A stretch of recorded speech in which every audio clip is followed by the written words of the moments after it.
I am your host today, the insider of the insiders, Tyler Kuehl.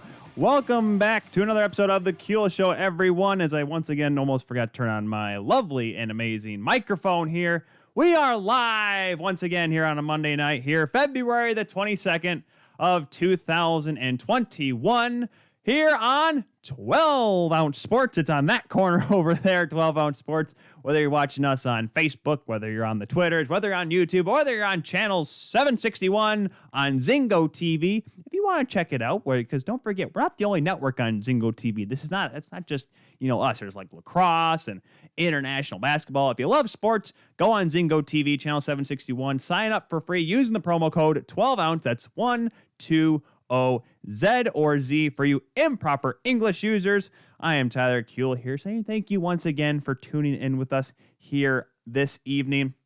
A lot to get to today on today's show. We'll get to all that, though, in just a moment, because we got to thank our amazing sponsors, including MyBookie.ag in that corner. MyBookie.ag, for all of you folks in Michigan, or, just if you're around the country as well, you can go on there and bet legally now. Online gambling is legal here in the state of Michigan. MyBookie.ag. Sign up for free using the promo code 12-ounce sports and get on there and win. Betting on your favorite sporting events, whether it be hockey, basketball, baseball starting up here in a month.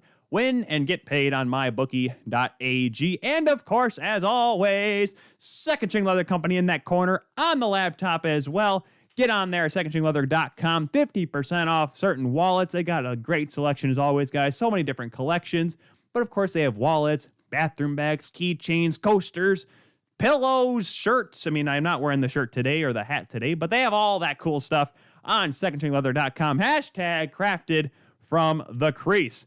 And the shirt I'm wearing today is it's actually a shirt my mom got me for my birthday. It is Tommy Pickles and Chucky Finster from Rugrats. It's kind of like a very elaborate form of like Tommy Hilfiger. But it's Tommy and Chucky. So I call it, Tommy Hilfiger, Tommy Chuckles. It's what I'm calling this brand, this non-existent brand. Because I was a Rugrat growing up, as my mom and dad always called me. And also I watched Rugrats all the time. Like the day Kelly tells me that, she's pregnant, one of two things will happen. One, we'll just make sure. And two, we're also going to make sure that I have access to the entire collection of Rugrats, which includes both movies. I have both movies on VHS somewhere I think I'm probably sure my grandmother's basement. Also, want to make sure that I have the entire series. Netflix did have the entire series at one point, but I'm not quite sure now. Then again, I don't go on Netflix a whole lot. Usually I'm so busy watching hockey or whatever Kelly wants to watch. It's either one or the other. However, though, we made progress yesterday here in the Kuehl household. Ready for this, guys? We watched D2 and D3. Can you believe it, guys? We were able to do both the second and the third Mighty Ducks yesterday. It was awesome. Why was it awesome? Because Kelly has, for some reason, had it that she just doesn't want to watch. She's not a big sports movie person, right? Because they're all predetermined endings. And I'm like, well, yes, that's how a movie works. The only thing that wasn't really ever known was, there's a couple secrets and everything, like how, the whole Luke Skywalker, I am your father. Not no, Luke, I'm your father. The actual line is, no, I am your father. Like that line, like from Empire Strikes Back, that was apparently a secret. But for the most part, sports movies have usually a happy ending or whatever, and so do the Mighty Ducks. So we watched both D2 in the morning, went out and had dinner, and then D3 at night. It was my birthday wish, and I got it. And I was so happy because, I'll say this right now. For all of you Mighty Ducks fans out there, I get it. The first one is probably the best one. In terms of quality of the movie, it probably does go D1, D2, D3. I get it.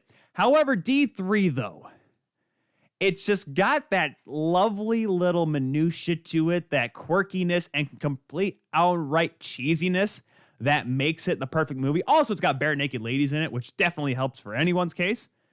For all of it. And also, I believe, I'm not mistaken, doesn't Mall of America make it in all three movies? Maybe not the first one, but the second and the third one, Mall of America gets in there. And then when Charlie Conway and Fulton Reed both go to Mall of America, that's when Bare Naked Ladies Grade 9 comes on. Funny story about that song. Bare Naked Ladies, if you listen to Grade 9, it's your typical 90s minorly kind of halfy. I don't want to say ska, but it's got the horns. It's a Bare Naked Ladies song, right? If you're a Bare Naked Ladies fan, you know what I'm saying. And towards the three quarters of the way through the song, all of a sudden you just hear like the Tom Sawyer drum solo comes in from Rush. Rush's Tom Sawyer's drum solo. Just complete. Now, yes, Bare Naked Ladies were fans of Rush, good Canadian kids, big fan of the, good Canadian band and Rush. But then at the very end of the song, what do you hear? You hear the end of Spirit of the Radio. And I'm just like, holy cow. Like, you're just waiting for that song now to just have like YYZ come flying in there. Yes, YYZ, because that's the actual song name. I got to get Tyler on, the drummer for Bare Naked Ladies, on the show, because that would be cool. Because for some that don't know, he's actually good friends with Curtis Joseph. Obviously a big Leafs fan, big hockey fan. I'm like, all right, Tyler, whose idea was that to put the drum solo from Tom? Was it you, because you're the drummer? Like, all of a sudden, just, hey, I'm just going to throw the Tom Sawyer drum solo in the middle of our song. No big deal. And continue on with the way. Like, I just found that so quirky because, I mean, I love Rush and I love Bare Naked Ladies. Put them together and you get Grade 9, a song that I heard when I was a kid. Didn't know by Bare Naked Ladies because when that movie came out, I was, I think, 2 years old. But I watched it all the time, but I didn't know who Bare Naked Ladies were until probably age 5. So when it was shortly after 1 Week really hit it big for me in the late 90s. So maybe 3 or 4. But I didn't know that was their song. And then when I found out it was, and I'm like, listened all the way through. And then I'm just like, oh my goodness, this is great. I am rambling on because the coffee is kicking hard here on this episode of TKS so far. Let's make sure we get through today's show first. It's going to be a long show. A lot of stuff going on today. But first, make sure, I talk about my cool Tommy shirt. We talk about awesome stuff at secondstringleather.com. How about the awesome stuff you can get at the official Kuehl Show merchandise website, teespring.com/store/the-Kuehl-show. Get on there, get your official TKS swag, women's shirts, men's shirts. We got hoodies, we got crew necks, we got everything. Long sleeve shirts, we have leggings, we have stickers, I think we have masks on there. Haven't been on there a little bit. Maybe I should check it out. Maybe we actually made some money off there. On teespring.com/stores/the Kuehl Show with dashes in between the and Kuehl and show. Get on there. Get some awesome swag. On today's program, we're going to be talking we'll have 3 interviews today. 2 of them will be live. 1 will be recorded. We'll get to that here in a second. We're going to be talking to Todd Little here in actually just about a little over 5 minutes. Todd Little from Litterbox Cats from SB Nation NHL. We'll be talking about the Florida Panthers and their impressive start to the season thus far. And also later coming on for the 3rd time here on TKS, Laura Astorian from St. Louis Game Time. You guys may remember her. We've had her on a couple times. Big Blues fan from Georgia. We'll be talking to her about the Blues and how they've done so far. First in the division, but I don't know about them. We'll talk to her a little bit later on. That'll be coming up in hour 2 of today's show. We'll also get into the what the heck's going on in Arizona, the great Emily Strang interview. And we'll be talking a little bit about what the heck just happened with Artemi Panarin today, which we'll probably start off here in just a second. Also, jammed in between the Todd Little and Laura Astorian interviews, the replay of the interview I did last Wednesday with TSN's Bryan Mudryk. We talked about the Montreal Canadiens and a little Scotties preview for you curling fans out there, which is going on right now. So we'll get to that. That'll be pre-recorded. That'll be coming on around 6:50-ish. So if you're just tuning in here on TKS, like I said, in about 5 minutes, we'll talk with Todd Little. And let's quickly break down this Artemi Panarin deal. So Artemi Panarin has taken a leave of absence after there were assault allegations against him from a former coach in the KHL. So just quickly running through this, if you haven't read it yet, Emily Kaplan from ESPN, I know ESPN, I knock on them a lot. Emily Kaplan does an exceptional job covering them. Her and Greg Wyshynski had a great podcast together. But long story short, she mentions that his former KHL coach, Panarin's that is, Andrei Nazarov, claims that he got in a physical altercation with an 18-year-old in Latvia back in 2011, 10 years ago, when I believe he would have been 19, Panarin was. And so, long story short, he claims that he beat her and whatnot. And since it came out today, this big story came through, Panarin has been one of the many voices against Vladimir Putin, where Nazarov is a supporter. So Panarin is mainly taking a leave for the safety of his family, I guess is what the word is on about it. I don't know too much more I don't want to go too much further into this because there are so many vague gray details. There's a lot of people that are coming out and saying that there was no woman. This is a completely false story. And really that's all there is for Nazarov is just his take. And so pretty much, I mean, I know Russia's a very funky place, folks, but obviously Panarin just taking all precautions and, I'm pretty sure the Rangers are okay with it. I mean, how can you not? I mean, obviously the safety of his family is in question, so I can see why he's taking this leave right now. So it's good to see that he's taking that, putting that at the forefront right now because that's obviously a very big deal. And this is he's not taking a leave because of something else. I mean, obviously this story is still developing. Things could change in a week, but as of right now, all we know is that his former coach in the KHL is claiming that he has physically assaulted an 18-year-old woman back in 2011, 10 years ago. And now Panarin's taking a leave based on the allegations and, kind of just to, see if they can figure what is going on here, try to figure all this out, clear everything before he comes back in place for the team. Because obviously he feels like it'd be in bad taste if he continued to play while his allegations are still out there. So still a developing story, but that is obviously the big news of the day thus far. So obviously it's a crazy story. Because Panarin, who is having a pretty solid year still, was a Hart Trophy nominee last year with the Rangers, is one of their big name players, and now he's going to have to go.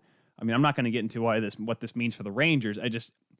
You just hate to see a random story like this come out. I mean, this is a 10-year ago story, obviously, at least from where these stories are coming from, and there's obviously people pointing the finger saying, well, of course Nazarov, a Putin supporter, will make a story like this so something will happen and blah, blah, blah, blah, blah. This is a threat on Panarin's life, a threat on Panarin's family's life, and there is a lot of finger point and a lot of words going back and forth on whichever side you're on this. Obviously, no one's happy that this story came out. So like I said, we'll keep tabs on it. We'll try to provide any update we can here on TKS, whether it be on our social media accounts at The Kula Show on Facebook, Twitter, and Instagram. But obviously, there is still a lot to be kind of dove into. But this is the surface of the story as we know right now. So with that, we're going to take a quick break here. So I'm going to get our guest on the line here. I know it's a very early break here on The Kula Show. Well, it's because we got to make sure we got everything ready here for our guests. Make sure everything sounds good. Make sure everything's clean good. Make sure it's all good for you tuning in on TKS this evening. So we'll take a quick pause here, folks. When we come back, we will be talking with Todd Little of Litterbox Cats, talking about the Florida Panthers. Great start to the year so far. Are they a division contender? We'll discuss that right after this break here on The Kula Show on 12 Ounce Sports.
And welcome back to the Kuehl Show, everyone, here on 12-Ounce Sports.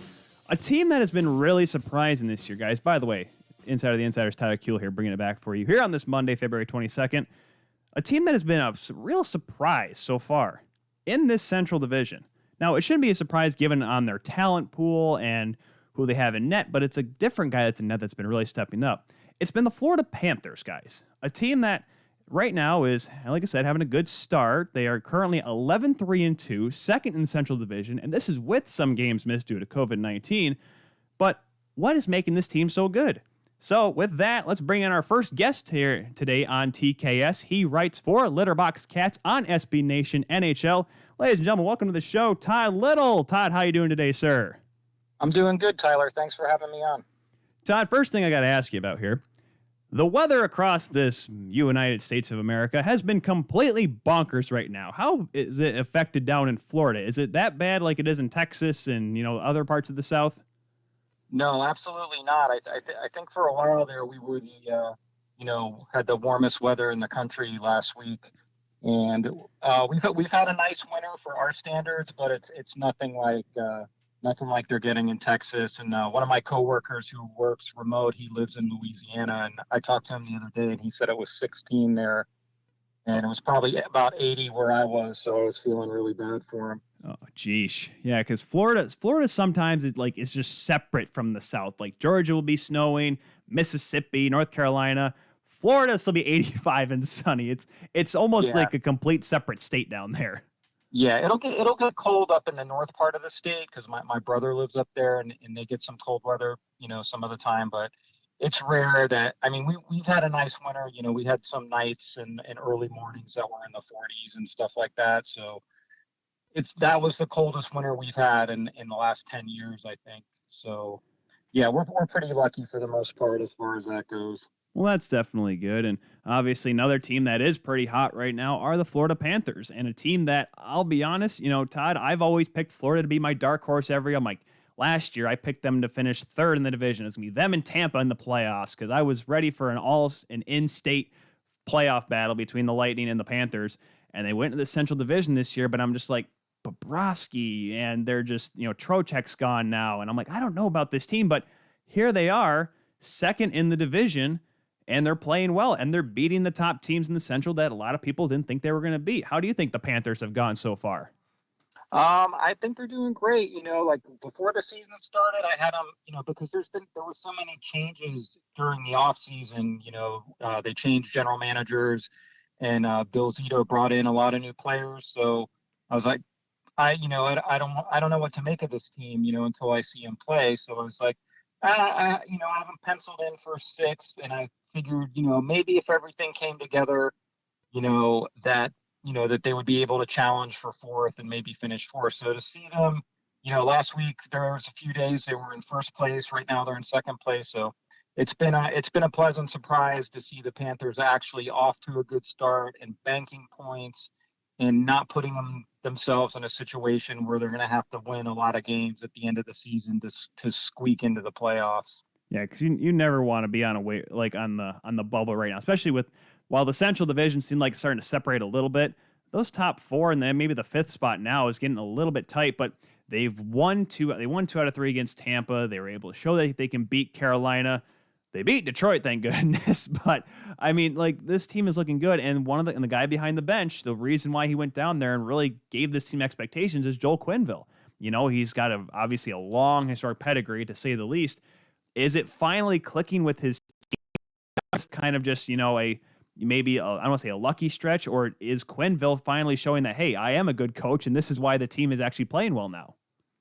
Yeah, I think that's definitely part of it. I mean, the team is a lot deeper than it was last year, or, from top to bottom, I think. And, I think they've just got a lot more guys that are playing hard every night.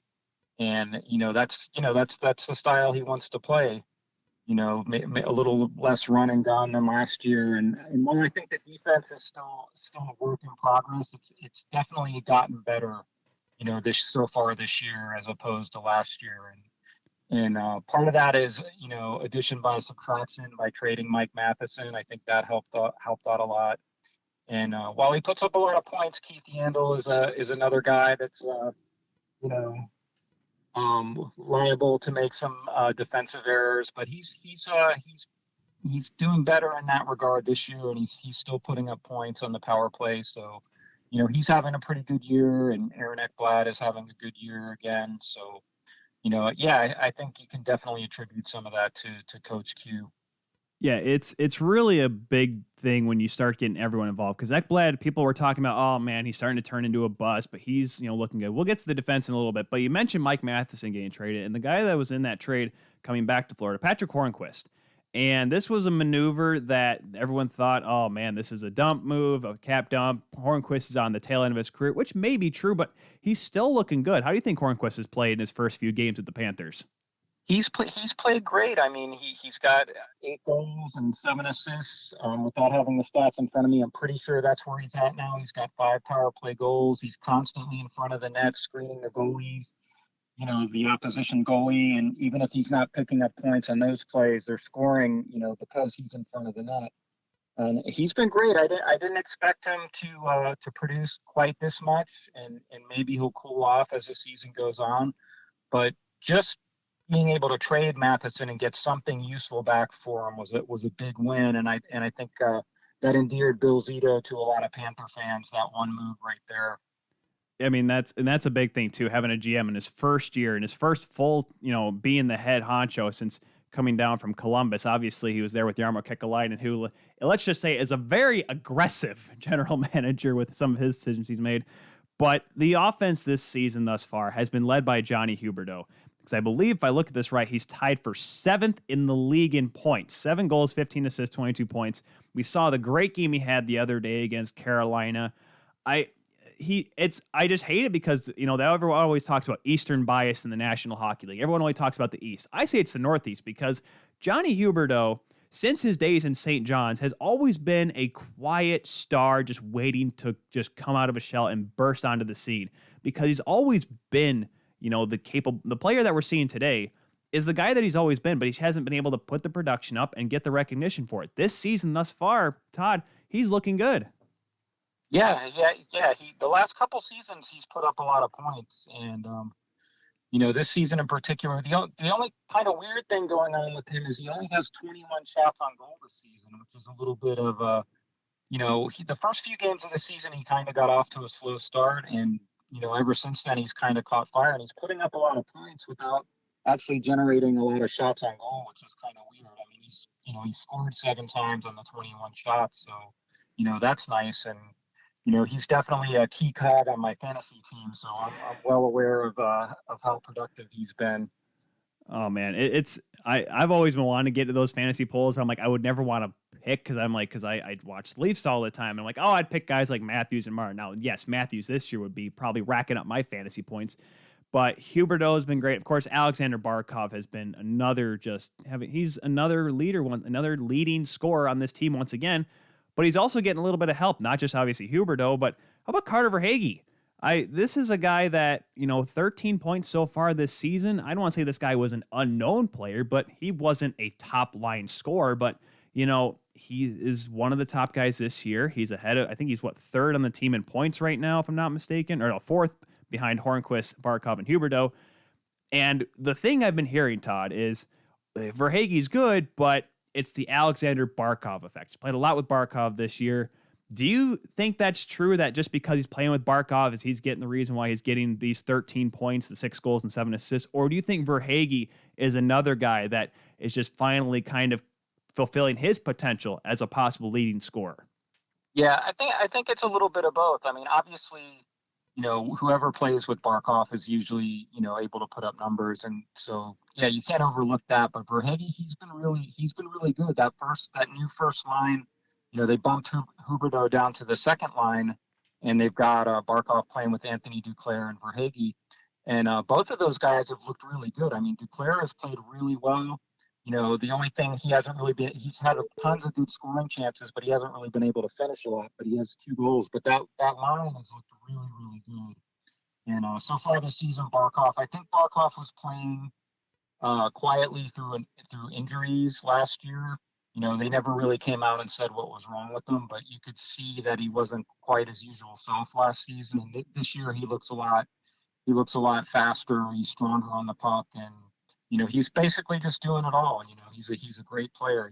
He can do it all in all three zones.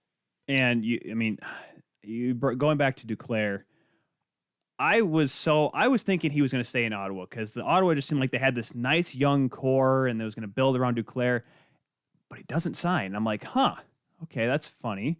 And then he goes down to Florida for 1 year, gives himself a shot, and quietly has had a solid season. But I think, and it's funny because I keep saying, I'm like, Duclair is going to hit his stride. He's going to hit his stride. I've been saying that for 3 or 4 years now, since he went from Arizona to Columbus, now to Ottawa.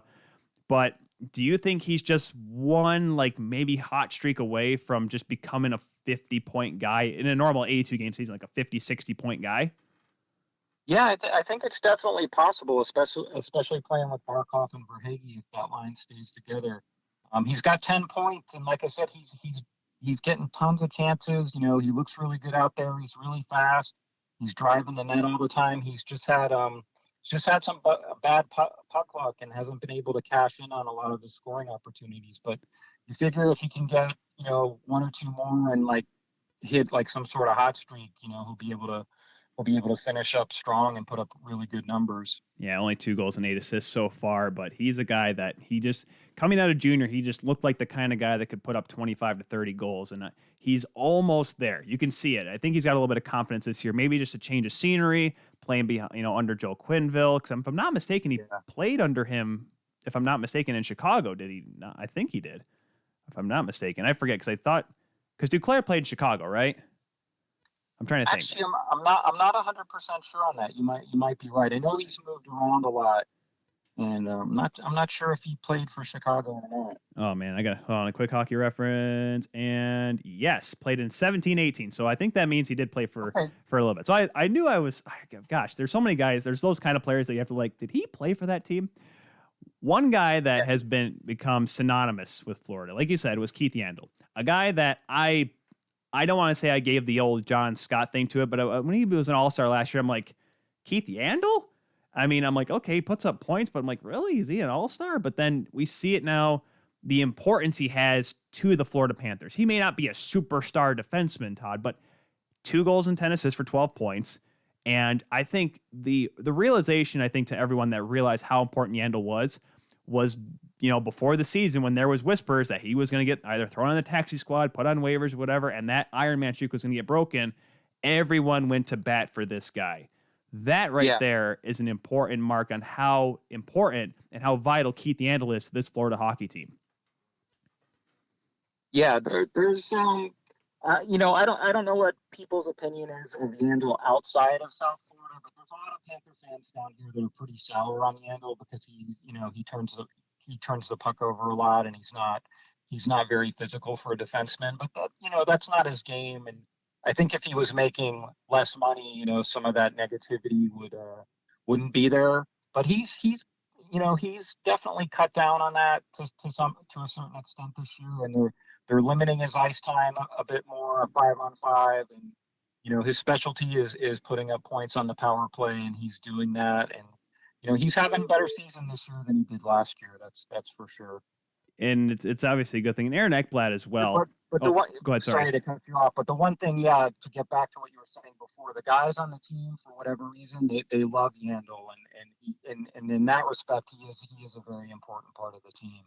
Yeah, you need leaders like that in the locker room, and Aaron Ekblad's been another great guy. But this is a defense core that when you look at it on paper, there's some experience here. It's not just Ekblad and Yandle, but you have guys like Anton Strawman, and yes, Anton Strawman is not the same Strawman of the 2015 Tampa Bay Lightning, and same thing with Radko Gudas, and you have Mackenzie Weegar back there. But it's an experienced blue line, which for a younger team up front with your forwards, is that kind of a little bit more of a comforting feeling knowing that you have defensemen back there that have played long enough, that kind of know how the league works and are able to play big minutes when they need to?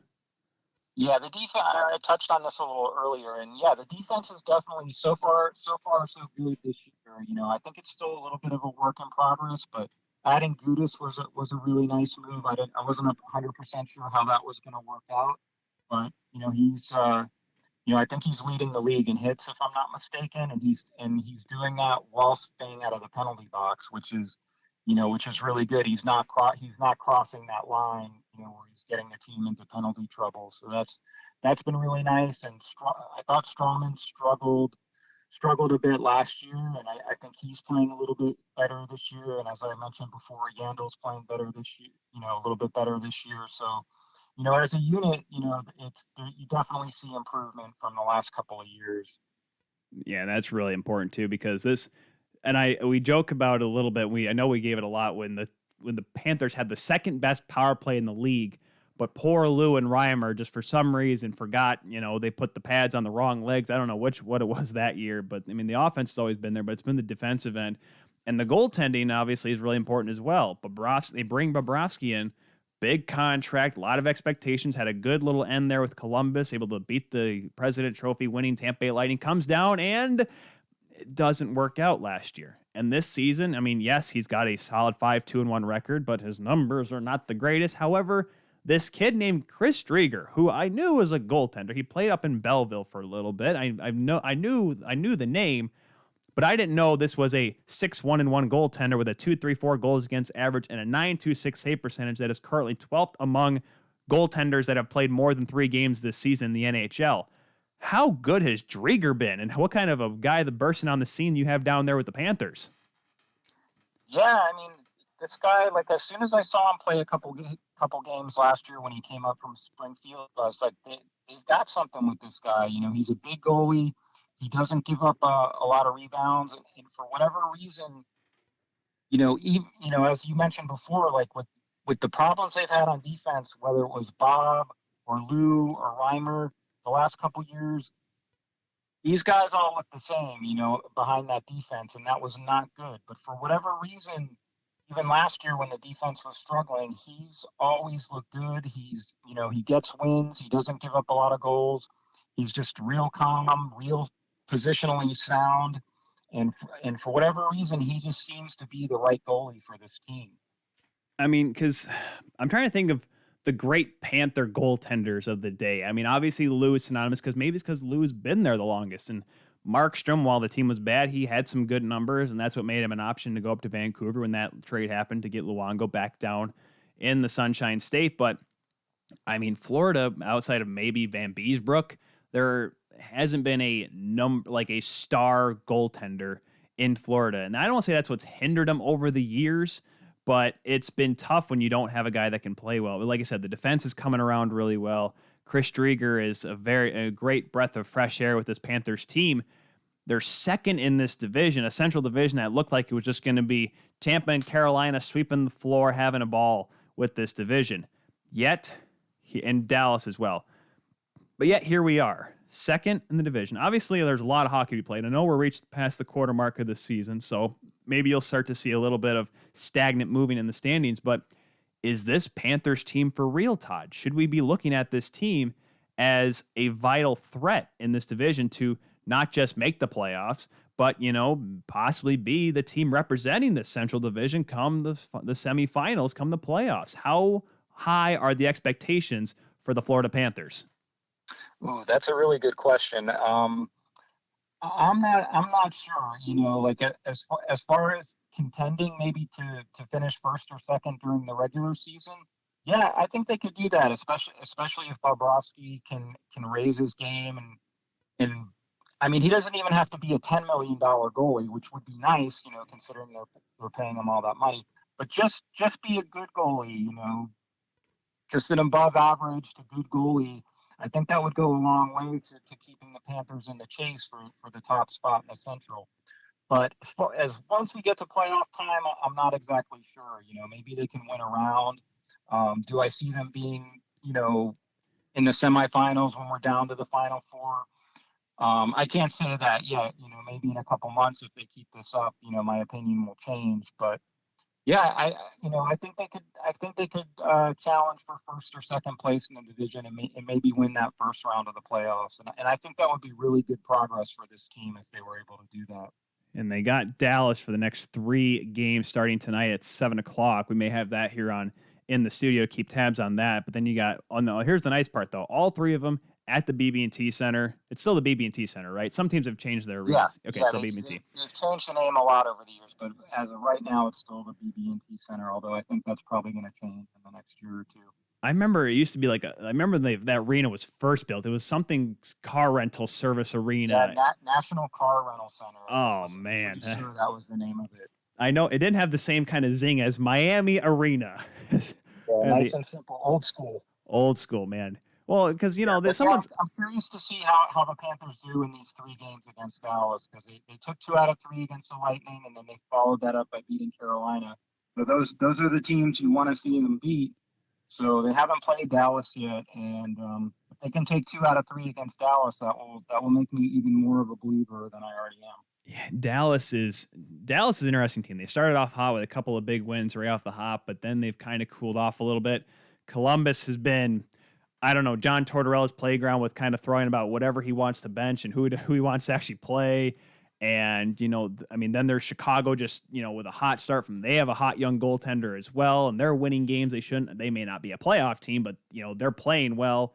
And, it's starting to get a little mush, but Florida's right in the thick of it. Are the Panthers going to be a team that's just going to, play with house money right now, take this team that they have and run with it? Or do you think Bill Zito is going to go Jarmo Kekalainen and buy at the deadline and go for it if this team's in that position? Yeah, if they're still playing near this level, I don't see why he wouldn't. Yeah, try to add another piece or two and get this team over the top for a nice playoff run. What do you think that piece would be? Obviously, trading for a goaltender is so tough right now. And obviously, You have to try to figure out who you want to trade for, because as we saw with Pierre-Luc Dubois going from Columbus to Winnipeg, he had to sit for 2 weeks. Obviously, he had a big game last night for the Jets, but you got to try to make sure you get the right player that can play relatively soon if you're going to get him at the deadline. But what kind of a piece do you think the Panthers need to maybe make them a little bit deeper? Is it a forward that can, play a depth role or be a scorer, or just a defenseman to give the elder guys a little bit of rest? Yeah, another defenseman certainly wouldn't hurt. And I think one of the weaknesses the Panthers have right now is if the big guns aren't scoring, that's what happened the other day against Detroit. They lost 2-1, and none of the big guys really scored in that game. They had a lot of shots, but they just they didn't get that offense from the other players. And I think that's where they're a little weak, in the bottom 6, and especially on the fourth line. They're just not really getting a lot of offense from the fourth line. So I think some more experience, in the bottom 6 would definitely help out, come playoff time. You can never have too many players. Well, pardon me. You can have too many players, but you can never have too many scorers that can play certain minutes, and that's obviously what Florida's going to look for.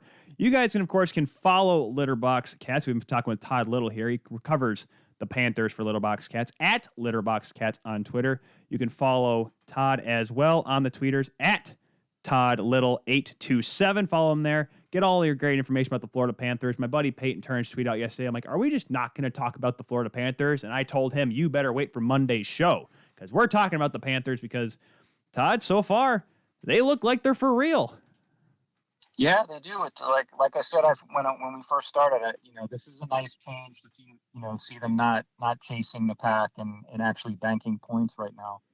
Because if they can keep this up for another week or two, then they're putting themselves in a position where obviously that's not the goal, and you don't really want to see your team play 500 hockey the rest of the way. But if they can run off some more wins in the next week or two, that they'll be in that position where if they slow down a bit, they'll still be able to make the playoffs, in my opinion, and that's a nice change.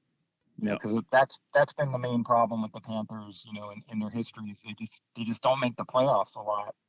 Yeah, it's tough. Of course, the last 2 trips to the playoffs, well, except obviously last year was a qualifying round, but the other 2 times back in 2016 and 2012, they were division champs. People forget that. They won the Southeast Division in 2012, lost in 7 to the eventual Eastern Conference champs in New Jersey. And then 2016, they won the Atlantic Division, and I thought they had the Islanders in the bag. I'm like, it wasn't going to be easy, but I'm like, I don't think there's no way. And Thomas Greiss ain't that good. Luongo's playing great, and it just happened.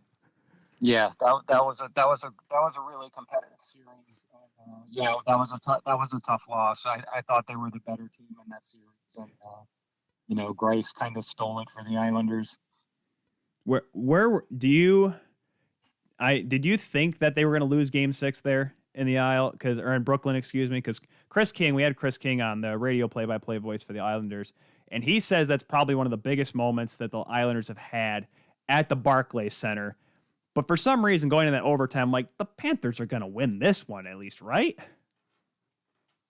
Yeah, we were hoping. I think if they would have won that game, they would have won the series. But yeah, that was a tough one. You don't get those bounces. Luongo and his stinking rebound control. He had that problem back in Vancouver, had that problem his whole career, and just the one time he stops a bad English shot, and Tavares, I'm sure Leafs fans are like, man, where's that John Tavares at right now? But we've been speaking with Todd Little of Litterbox Cats covering the Florida Panthers. Todd's going to get ready to cover the game tonight, 7 o'clock puck drop between the Stars and the Panthers from BB&T Center, first of 3 against the Stars. Todd, we'll be definitely looking out for all of your great work with SB Nation's Litterbox Cats. Have a good one. Enjoy the game tonight. Enjoy the rest of the season. And we'll talk to you soon, all right? All right, Tyler, thanks. Let me know if you want me to come back on ever and talk more Panthers. I'm down. Well, if they win this division, we're definitely going to have to talk about it. That's for sure. All right, well, that will be good. Oh, yeah. Todd, you have a good one, all right? All right, take care. That was Todd Little of SB Nation's Litterbox Cats. Be sure to go on there, folks. It's an easy way to find them right on there. Just go on SB Nation, click Panthers, or just search Litterbox Cats. I mean, you can do that. That's pretty easy. I mean, you saw it on the screen for there about 10 minutes. We talked about, 20 minutes? Yeah, 30 minutes. We talked with Todd for a while. That was fun. Love Todd Little. We were trying to get him on for a couple weeks. Unfortunately, scheduling just kept getting in the way of everything. That's why we do our midweek interviews now. But I'm like, let's get him live because it's always fun to do those live ones as well. But of course, we did this past Wednesday do a live interview episode. I don't know what I'm going to call them yet. Maybe we'll call them TKS Quick Hits like we used to back in the day.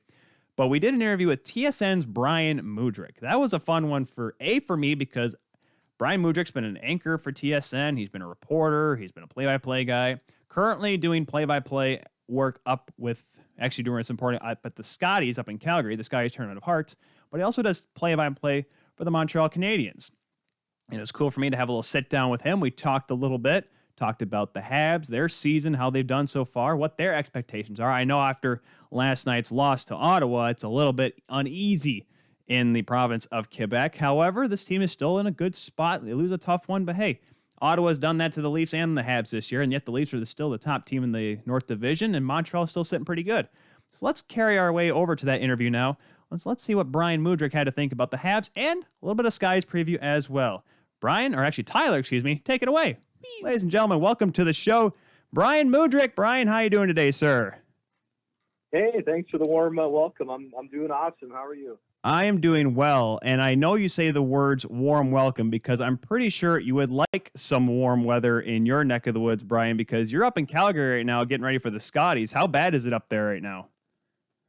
Yeah, well, the polar vortex has kind of swallowed most of Canada up, but I'm stuck in a hotel room anyway, so it's 22 degrees Celsius in here.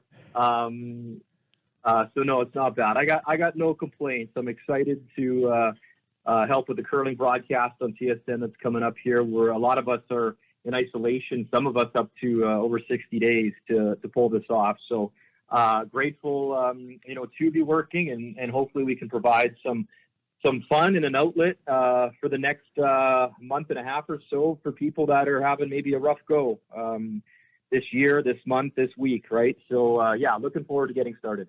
Yeah, no, it's really interesting because on Monday's show, we had Andrew Buchanan, who was playing in the world's longest game up there near Edmonton, and he was telling me how it was like -40, -45, and I'm like, oh, that's bad, because like right now this morning, I think it was down like -10 here in West Michigan, so I'm like, oh, that's pretty rough, and that is Celsius.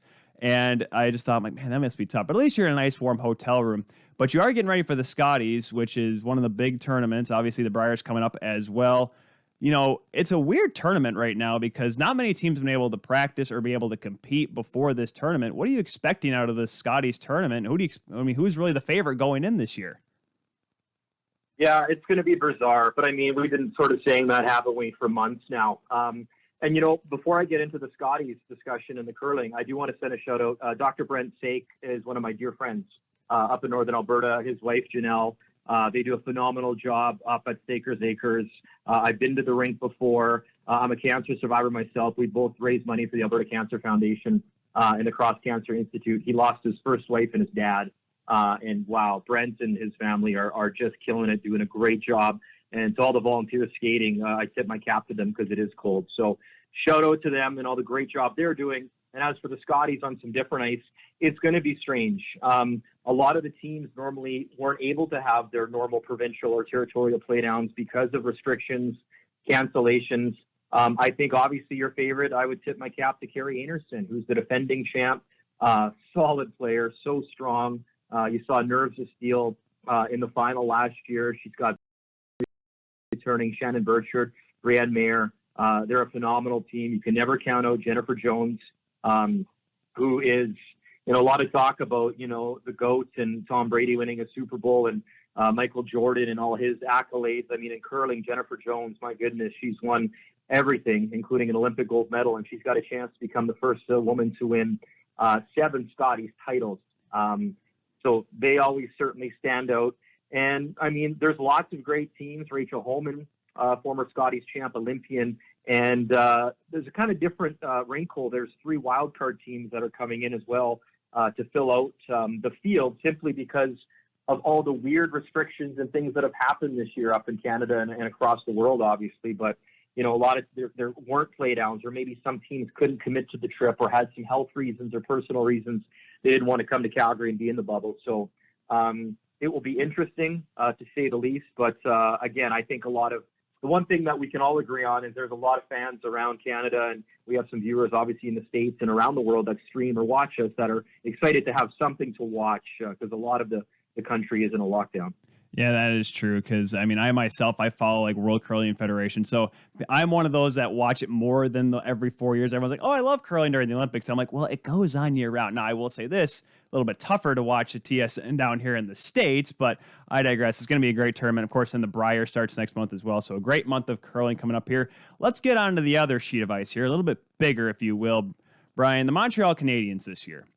They have been a surprise to a lot of people just based on where they finished last year. They were at the bottom of the East going into the bubble, yet they stunned Pittsburgh, have a decent run in that first round against Philadelphia, but now they're second in the Scotia North Division with an impressive record so far. They started off 9-4-2.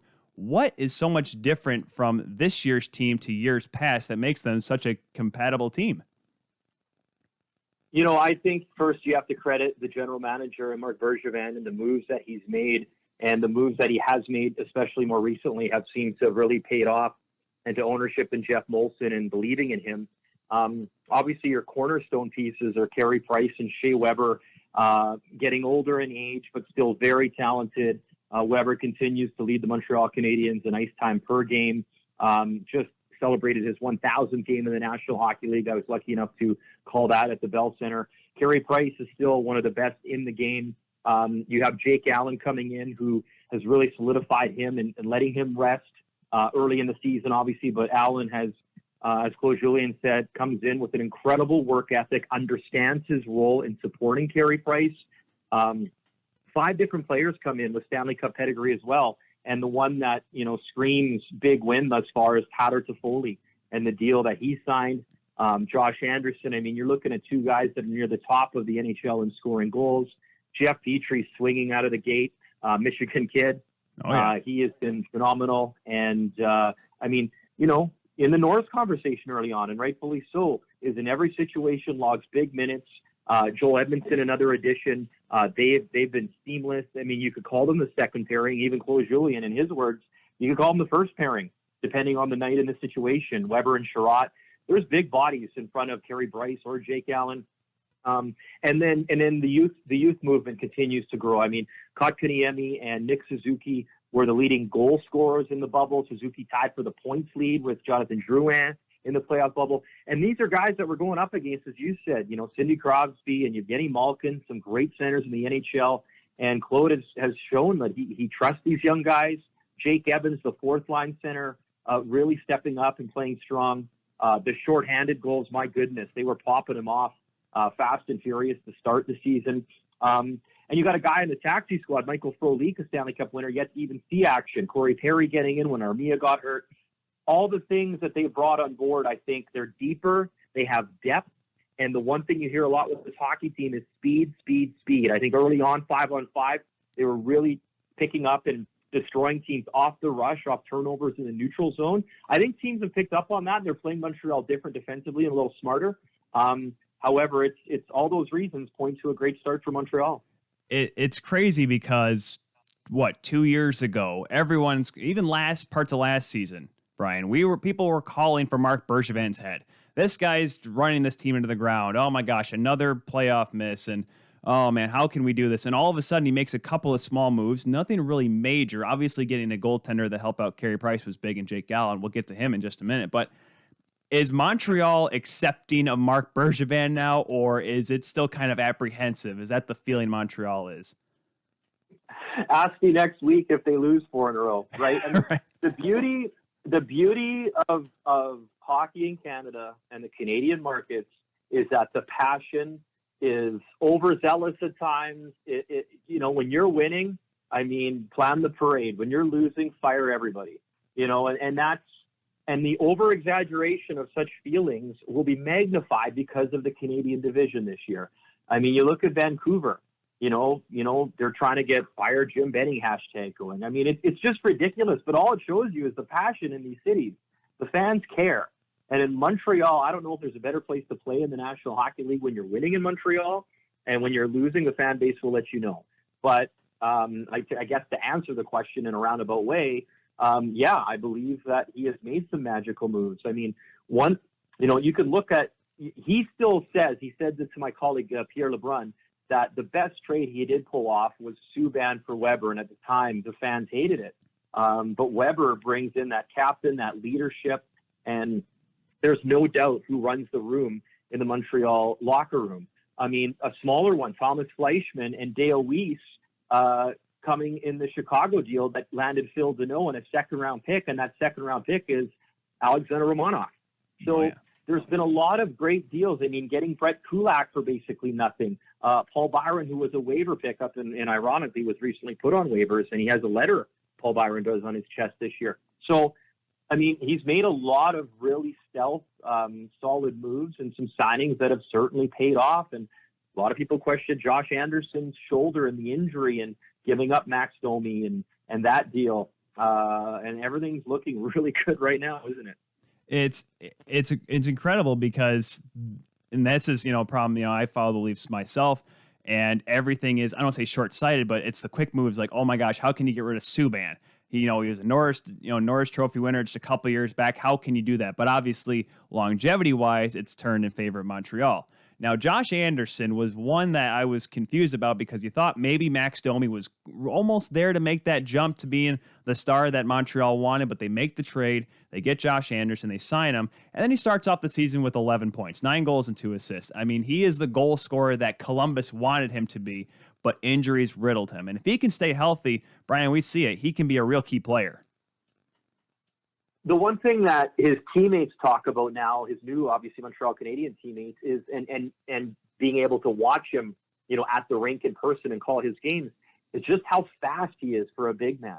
And I think he catches people off guard at times with his speed, with how big he is. As Thomas Tatar coined him, the power horse. He's definitely a dynamic player, and he's a unique player. Where he has that grit and he's not scared to lay the body and play that physical game as well. And obviously, as you've seen, score some goals. And as for Max Domi, you wonder if Max was just part of the number games when you looked at the center position.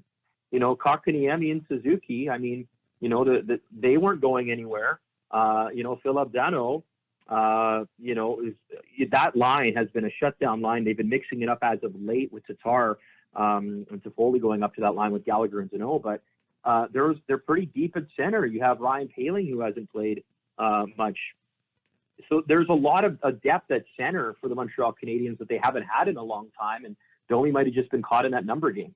And that's something, too. I mean, with a lot of teams, it's almost like too many bodies, and sometimes you can have too many cooks in the kitchen, but eventually you're going to have to kick someone out so someone can make the Scampini for the big dish at the big table. But I love Tyler Toffoli. And last year I was on the Canucks bandwagon and I'm like, let's go. Let's get the Canucks, be this underdog story, beat Vegas. And one of the guys on there may not have been the guy. JT Miller had such a great tournament or playoff last year, but there was Tyler Toffoli, veteran experience, and he was seemingly a guy that was going to help that team. And then, Jim Benning decided he couldn't pay them because he's paying, Jay Beagle and Antoine Roussel millions of dollars. But he comes to Montreal, and next thing you know, he's beating the heck out of the Canucks, and he's also just molding himself into an elite scorer that we saw back in Los Angeles during those Cup years. Yeah, and it's one, you'll remember Tyler Toffoli right during free agency wasn't like locked up right away, and whether it was just the patience of Marc Bergevin or Toffoli liking Montreal, much like Corey Perry, I think Montreal was on his list of places that he'd like to go. He's fitted, and sometimes you just don't know. But I think the culture in the room. This is my third season calling the Montreal Canadiens, but you can just really tell these guys really like each other, and I think there's a really positive culture in that room, and I really think that stems down coming from Shea Weber from the top of the leadership and the number of leaders they have in that room. A guy like Brendan Gallagher, who they signed long term and is the highest paid forward now on the team. I mean, he literally is the heart and soul. You need a spark plug player, or a guy to go out there and do something. It's usually number 11. And he's the guy that really stirs the drink, and he's the guy paying the price in front of the net. And I think the culture and just the love that team seems to have for each other, I think is can't be understated either. Because like you said, there's a lot of players. There's not many players that are from that, the last time they made the playoffs back in 2017 when they won the division in the Atlantic. There's not many faces left from that team, but you have a guy, obviously the big one, obviously Shea Weber as well, and Petrie, but you also have Carey Price. And, he may not be all world Carey Price like he was back in the day, back when he was leading Canada to World Cup championships and gold medals in the Olympics, but he's still a number one goaltender, but he needed a break. That has always been the problem the last couple of years. Now you get Jake Allen in there. Jake Allen, who I believe is not one. I think he's tied for 7th in save percentage with a .933 this year. He's 4-2, 201 goals against average. For a backup or a 1B goaltender, he's looking like the Jake Allen of old before, Jordan Binnington came along over in St. Louis. He's looking like his old self there, Jake Allen. Yeah, he played some junior hockey as well in the Quebec Major Junior Hockey League, was the CHL Goalie of the Year. And has that Stanley Cup pedigree, and he's a highly touted goalie. I think Claude Julien, I asked him specifically about Jake Allen, and Claude brought up his work ethic, how he has the respect of his teammates from the work he puts in, and I think it's just the perfect compliment to Carey Price. And he admitted early on, I'm not here to try to take Carey Price's job. I am here to do whatever Carey Price needs me to do to make Carey Price better. And wow, what a way to, enamor yourself to your teammates and obviously to Carey Price. I had the stat, I forget, it was the last game that I called, but I think it was over the last 25 games. Jake Allen had the top, I think it was like 25 games or a certain amount of games played. He had the best goals against and save percentage in the NHL. And he didn't have a lot of sample size, but his numbers in the bubble were fantastic, that being Jake Allen. For the time he did play for the Blues. And Carey Price's numbers in the bubble were awesome. I think he had the best numbers in the bubble. He didn't play, obviously, as many games as Vasilevsky going forward, but Carey had great numbers as well. So I think that's a great recipe. And what you probably, you can see it. It's going to be the goalies that have a good 1-2 punch that can come at you in a COVID world, in a condensed season and situation, that will probably serve you the best. Now, the Habs are the most expensive combo, but time will tell if that pays off. Like, look what happened to Edmonton and Mikko Koskinen and the weird Mike Smith stretching injury. And all of a sudden, Mikko Koskinen starting like a million games in a row to start the season, right? And they didn't want to start Stuart Skinner because he had 0 NHL experience. And then they lost Anton Forsberg on the waiver wire early, and now they're scrambling. Throw into that, let's not forget that Seattle, we got the expansion draft coming up too. And you know what? You can only protect 2 goalies. So that third taxi squad goalie is critical for a lot of teams.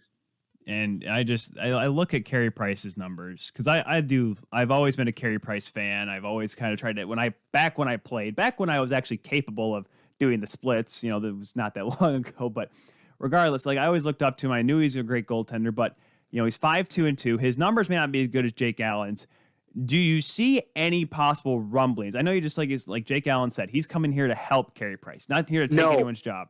No, not right away. No goaltending controversy in Montreal. You heard it here first, folks. Bryan Mudryk saying no goaltending controversy. Good answer. No. But I mean, when you have those two good goaltenders, we saw it last year in the regular season with Boston, last couple of seasons with Halak and Rask, having both of them play well is almost vital to this team's success if they want it, not just be a top towards this North Division, but when they get into those playoffs, because then if one goaltender starts to falter in games 1 and 2, you have someone else to go back for, right? I just truly believe, and when Jake talked about it, I truly believe him. I just think he's a guy that's in, the later stages of his career. He's not an old guy by any stretch, but, he's a guy who's won a cup. He's been around for a while. He was the number one guy that maybe got humbled a bit in St. Louis, right? And became that 1A or backup, whatever you want to call it, to Jordan Binnington. And I think he just gets it. I think he understands his role. He got signed to a pretty nice contract that kicks in next year, I believe, the extension that he signed with the Habs. And he knows his role. I think Carey appreciates it. I think the teammates in the room respect it. And I think that's why it's worked so well. And no, Carey Price is Carey Price. He's the guy. And like you pointed out and I pointed out, having the 1-2 punch will be critical if any team hopes to win a Stanley Cup. That is definitely 100% true. I would say Dallas came close, but then again, Dallas had Ben Bishop get hurt for most of it because him and Hudobin had an incredible pair of regular seasons.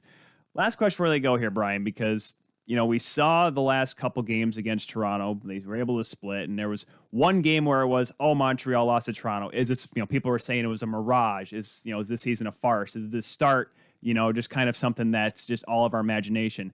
But then they win the next night, and it's like, okay, Montreal's got this. They are in the running.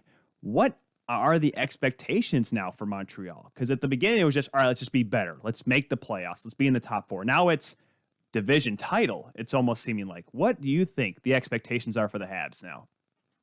Win the Stanley Cup. I mean, at the beginning of the season, Claude Julien was asked a number of times in a number of ways.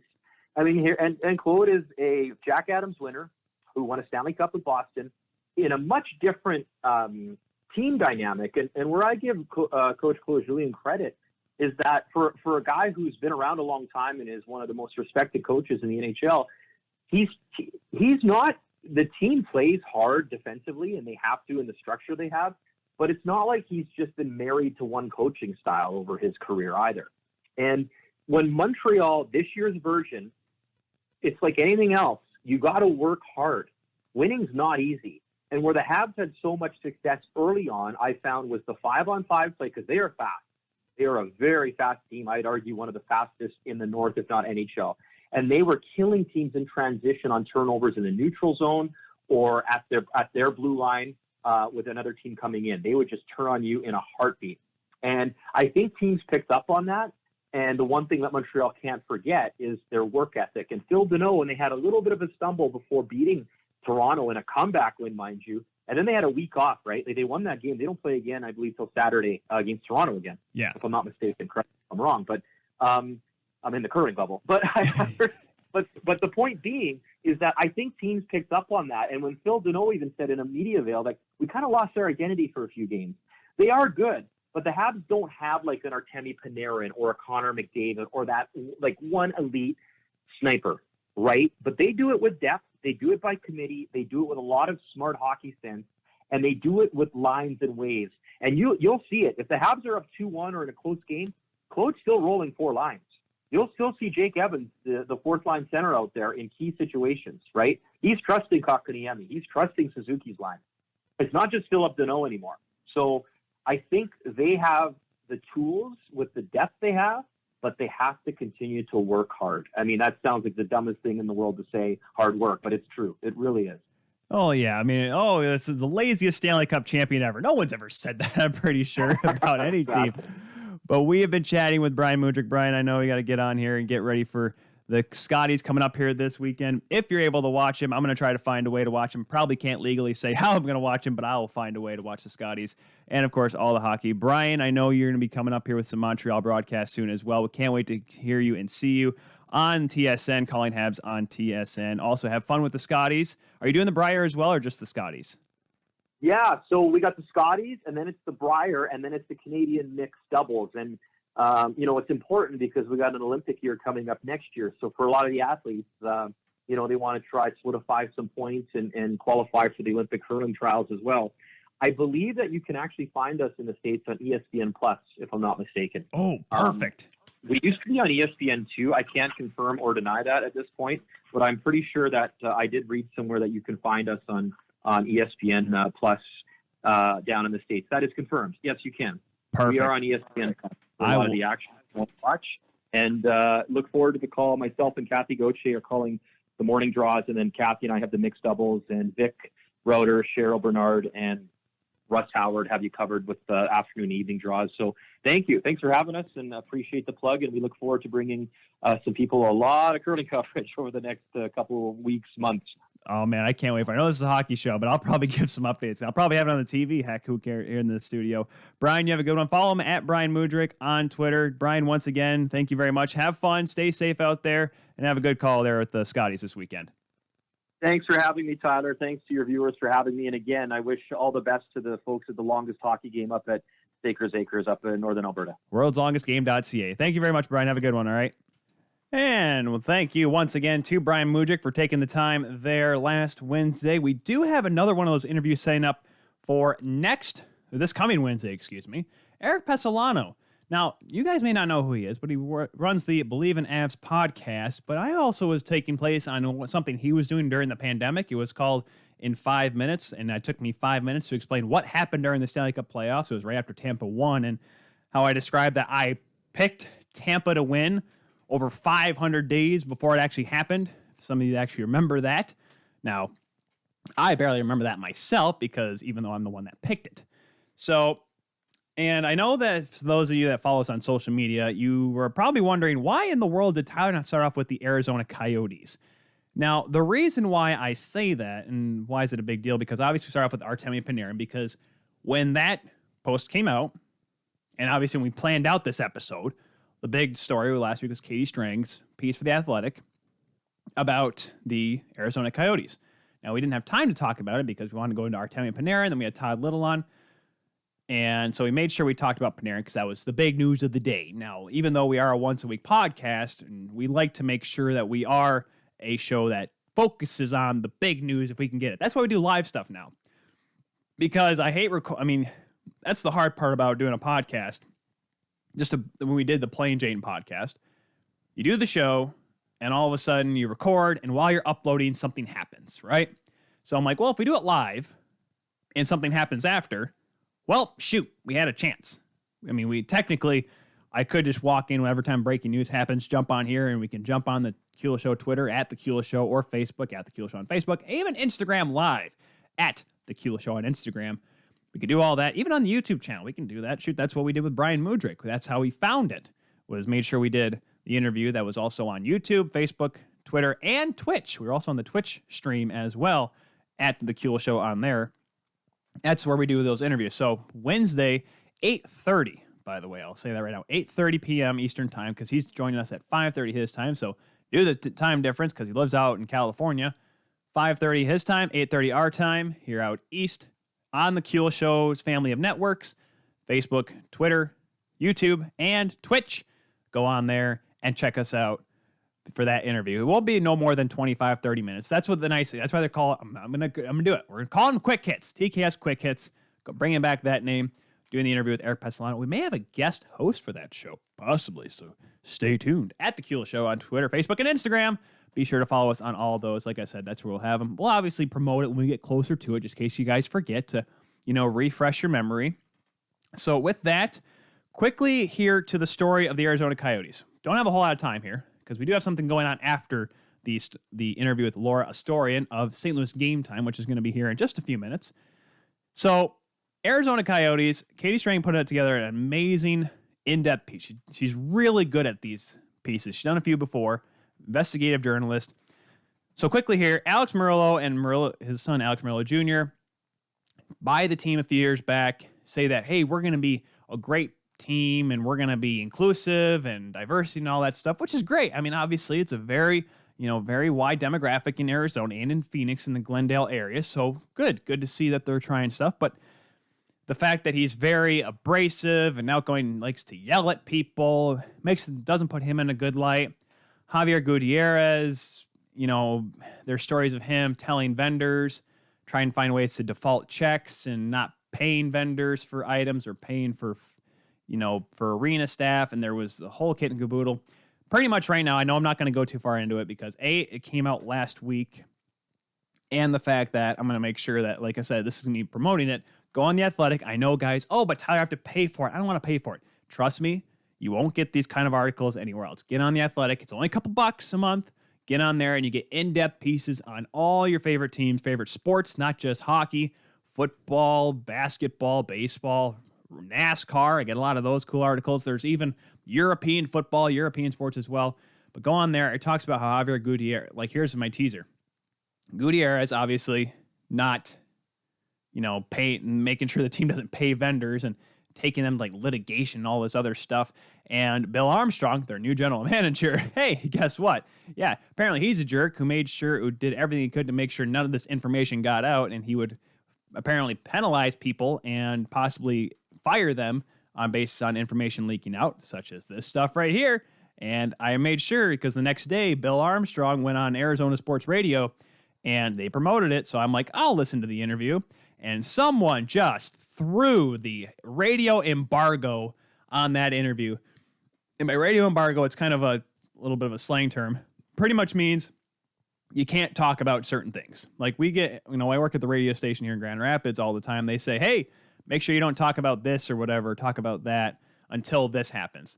So I'm pretty sure Bill Armstrong went in that interview, texted him like, all right, none of this stuff from The Athletic gets in. Don't ask me any of this stuff because how else can you defend yourself for your pretty stupid actions?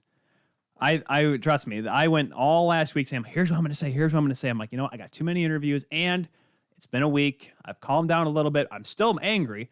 And there's people out there that are defending this team, but they're defending the team on the ice, which is the tough part for me. Louis Panone's a great guy. We've had him on a couple of times here talk about the Coyotes. He's trying to defend the team. I don't care about the team on the ice. It's about the jerks and the jackasses that are running that franchise that are the reason why people make jokes about the Coyotes being an absolute gong show. That's my problem. All these people that are saying, but what about the team and Kemper and Clayton Keller having a great, and Connor Garland? Oh, yes, those guys are awesome.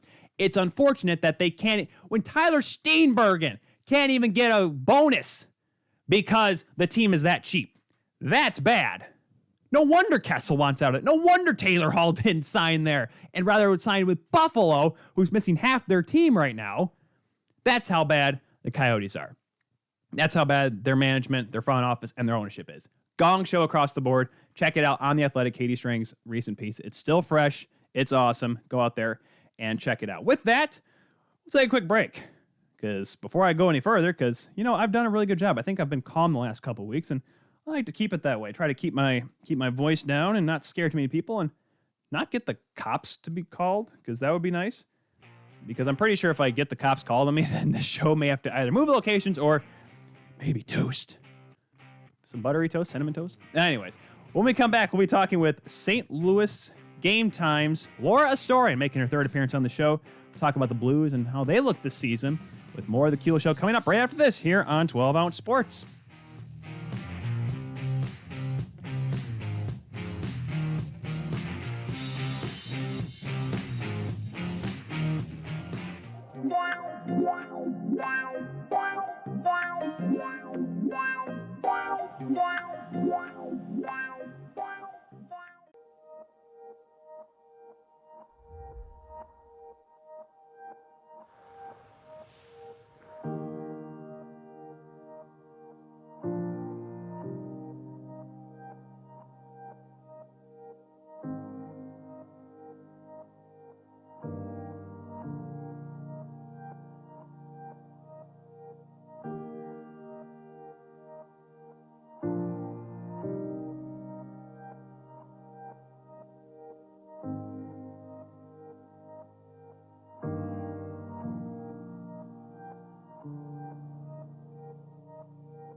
Welcome to MyBookie.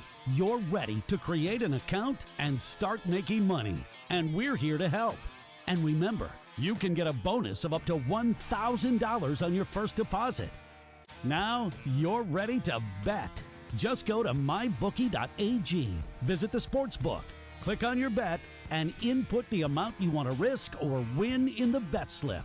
Yes, it's that easy. Just remember, at MyBookie, you play, you win, you get paid.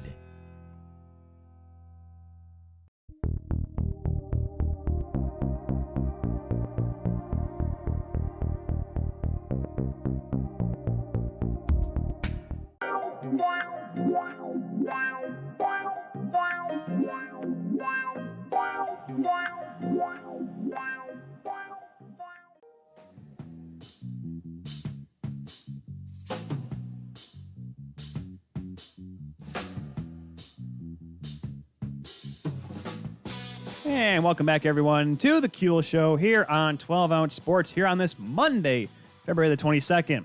So we talked a little bit earlier about the Florida Panthers, a surprising team towards the top of the Central Division.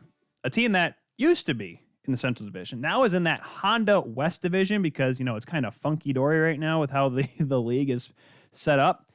But a team that's right now at the top of the West, now granted they've played a few more games in the rest of the division, but we'll get to that in a second, is the St. Louis Blues, a team that was 2 years ago the Stanley Cup champions. What a great story the Blues were. We talked to someone right before they won the Cup. We talked to them after the Cup. Now, it was after last season, after, you know, they had a little bit of a rough go against the Vancouver Canucks, but it seemed like still there was a light at the end of the tunnel. But here they are, still showing that they are a competitive hockey club with some players that are stepping up and some new names as well. Let's talk about the Blues a little bit with someone who's making their third appearance here on the Kuehl Show. She is a writer for SB Nation's St. Louis Game Time. Ladies and gentlemen, welcome back to the show, Laura Astorian. Laura, how are you doing today? I am doing great. How are you doing? Well, I am doing well. We talked with Todd Little from Litterbox Cats not too long ago. He's down in Florida where it's about 85 degrees, and according to your students that just came back from their break, maskless. How is the weather down in Georgia, though? I know some of the country right now is kind of experiencing some wonky weather. How is it down near Duluth? You know, it's not bad. This week it's supposed to be like 60s. It rained a little bit today, but the rest of the week's supposed to be sunny. And I'm not going to jinx it and say, you know, winter's gone because there's always one or two more good freezes. But it doesn't look like we're going to get anything bad winter weather-wise, so that's good. We already had a couple hurricanes this year, so that's true. At least we missed the snow. So. Oh man, see, I'd rather have the snow than hurricanes, but. I don't know. People in Texas right now are losing their minds. Now, granted, yes, they're not used to snow, and how would I describe it? Because you know we're up here in Michigan, we get it all the time, and we probably got more snow than Texas did, but.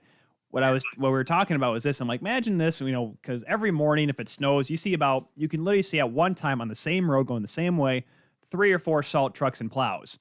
There's probably in some of those southern states 3 or 4 salt trucks and plows in the entire, like in a county, let alone one road, right? Last time we had a really bad snowstorm. Well, the snowpocalypse down here, that was part of the problem is we didn't have the equipment or the brine or the salt trucks or the manpower or anything to deal with it, and we do now. We learned, but man, I love snow. I don't like ice, and that was a 7-hour drive home from work. Definitely not something I ever want to do again. Oh gosh, ever. Luckily, a nice stranger picked me up on the side of the road. Drove me home. Man, it was fun. It was, yeah. I love living in the South. It's great. See, I don't like shoveling. I mean, maybe it's because we live out in the Eastern Seaboard where the humidity levels are astronomical during any part of the year. So that's why I would not want to move any further east because then when you get to the heavy wet snow, especially the nor'easters that you see up in like New England and New York and such. So I'm like, if I moved out west where it still snows, but it's like lighter snow. Like, of course you go out to you go out to like Denver and Arizona where it's a dry heat. But even though I went to Denver in August this past year, and let me tell you, Laura, 98 degrees, dry or humid, is still hot. Oh, Ew, I'm sorry. That's some place that you go and you don't expect 98 degrees. Well, because it got down to like 60 overnight, though, right? So it kind of evened itself out. Yeah. But the craziest part was because we went, the wife and I, 'cause we got married this past year, Laura, and we. Congratulations. Thank you. And we wanted to go hiking, of course, in the mountains. But we're like, oh gosh. I mean, we did go one Sunday afternoon and it was about 95 and we didn't go, it wasn't a long one. So we were able to make it manageable. But I'm like, let's go on a really long hike one of these days. So we literally had to begin hiking at 5 a.m. in Denver, where it was still, when we were still driving into Boulder, it was still pretty dark. So we're like, we may like see a bear or a moose or something. So we were like prepared to run for our lives. But it was like, that's what made it manageable, and because I think it got up till, by the time we got back, I think at like, maybe 10 o'clock, it was at 85 degrees. And we're just like, yep, let's get some shade now before it gets any worse. Because that sun, no man, because even doesn't matter no matter how humid it is, 95 degrees is still 95 degrees. Yep, and that's when I don't leave my house. That is, oh man, that is exactly when I don't leave my house either. I would rather be cold than hot. I will. That's probably the best part about the winter time up here is that our electric bill is so low, because we were hitting about 80, like our electric bill in our apartment's about $20-$25 during the winter time, because it's mainly just the electric stuff we use, TVs, whatever. AC is obviously what the electric is what the AC runs on in the summertime. So we were hitting about $85 because I just dang. Oh man, because I sweat. I get really warm. Like if I put boots on for a long period of time, even if it can be like negative 10 degrees outside, I'm still sweating. Yeah. That's just how I am. Yeah. But it happens. Speaking of hot teams right now, or at least hot at the top of the West Division, are the St. Louis Blues. Now, Laura, I mentioned the reason why I had to mention the fact that they played tied for the most games in the West Division is because Vegas has had problems with COVID and a few other teams, Minnesota as well. St. Louis right now, though, still a respectable record to say the least. Currently 10-6-2.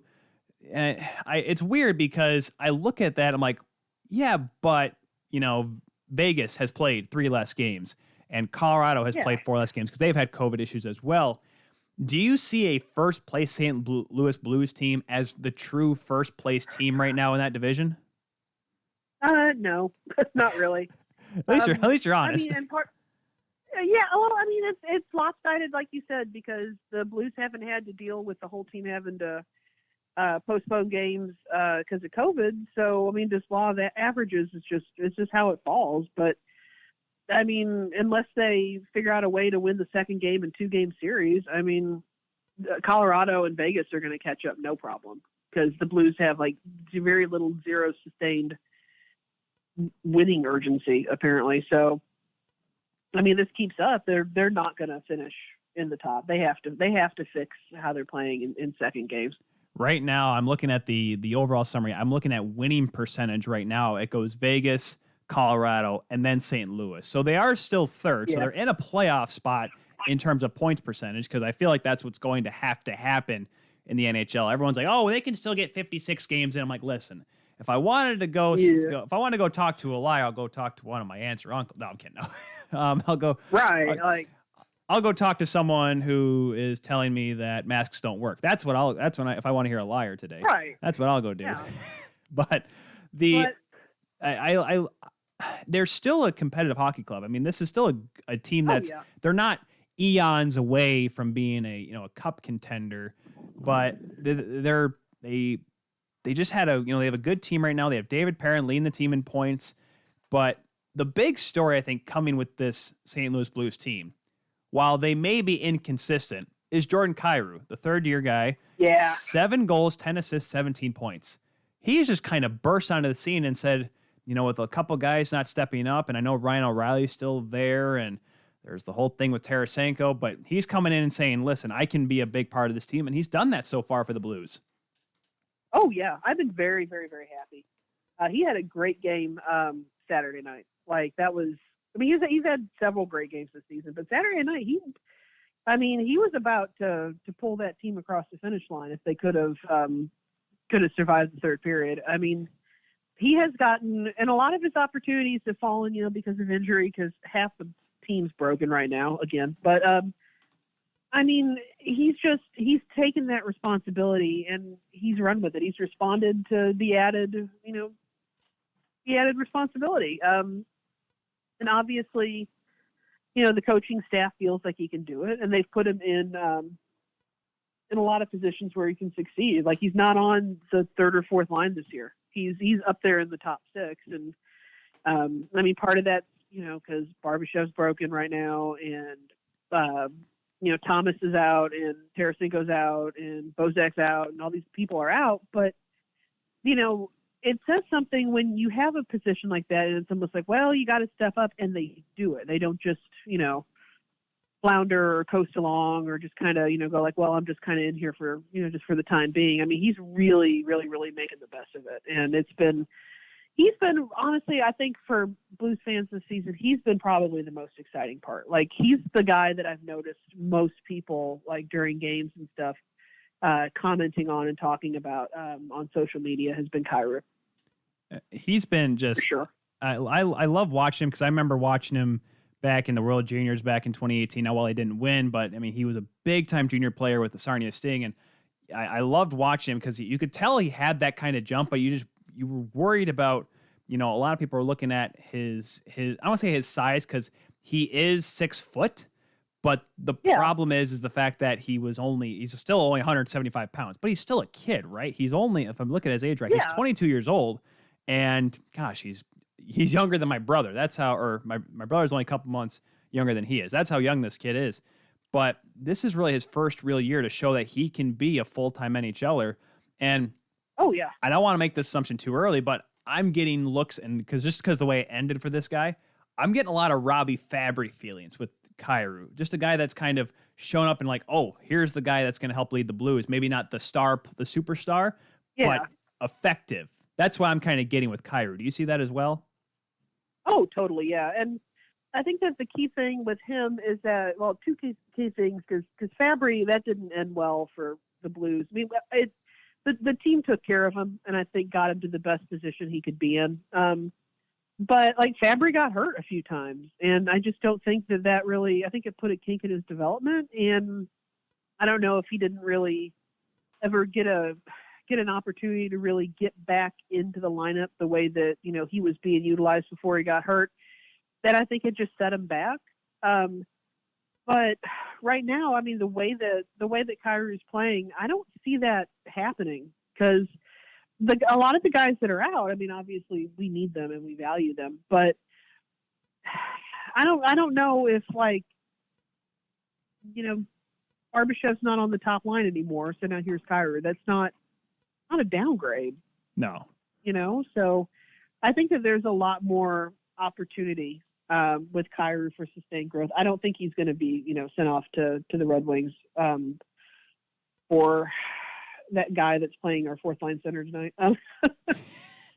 Not that I'm knocking Jacob Delarose, but his time came and went, and Delarose, I mean, I saw him a little bit in Detroit, and he was feisty, but he's not going to be your top guy. But what do you think about David? What do you think about David Perrin? A guy that's it's weird, because when his first stint with the Blues was like, all right, this guy's gonna be a superstar, and then he went away to Edmonton and to Pittsburgh, and it's like, okay, maybe not. But now he's back, and now he's leading the team in points. Is this just because other guys aren't producing, or is David Perrin being a guy that can lead this hockey club? I think he is. I mean, last season, definitely Perron really, and I really noticed this in the playoff bubble, but I noticed it, before they had to call the season too. He's kind of the guy that, like, if the team at the end of the game just, like, is playing okay, but not quite hitting that level, or, is really, really close to scoring that game-tying goal, but they just can't seem to do it. It's almost like Perron is just like, you know what, screw it, I'm going to do it myself. And he has scored more, like, game-tying goals, and last year I think he set the club record for overtime winner goals. Like, he had, like, 5. Like, he has really, really, really kind of got this, like, you know what, if nobody else is going to do it, I'm going to do it kind of feeling to him.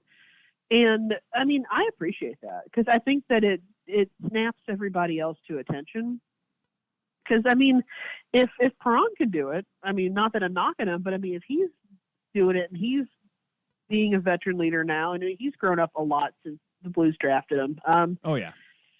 You know, then what's to keep other guys, the bigger name guys on the team, from being like, you know what, I'm going to do that too.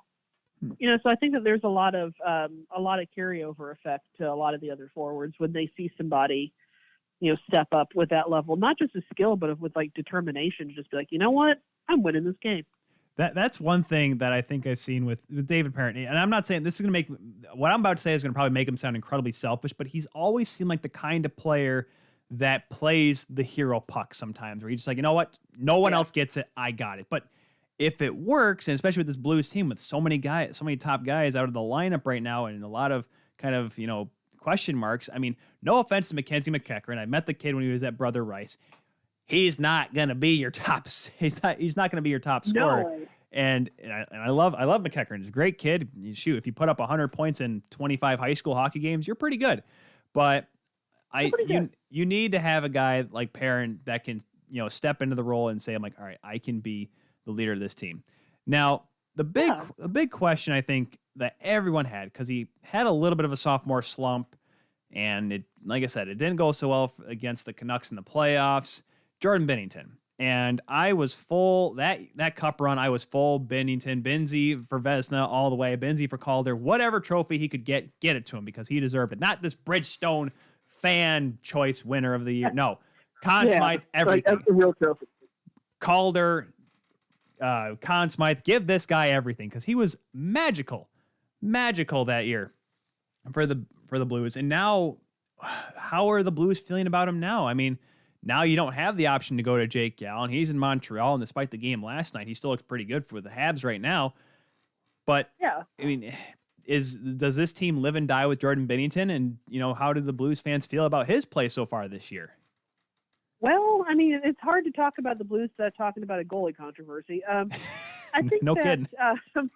But I think that fans, like, I think he's bounced back. Like, there've been a couple games where I was like, watching him, but it wasn't entirely his fault. Like, there've been a few games where the defense in front of him has just been like atrocious. But I think that this year he's not in like 2019 form. I mean, that was almost like a once in a lifetime kind of thing. But I think I feel like he's stabilized to where, like, the fans know that he's the number one.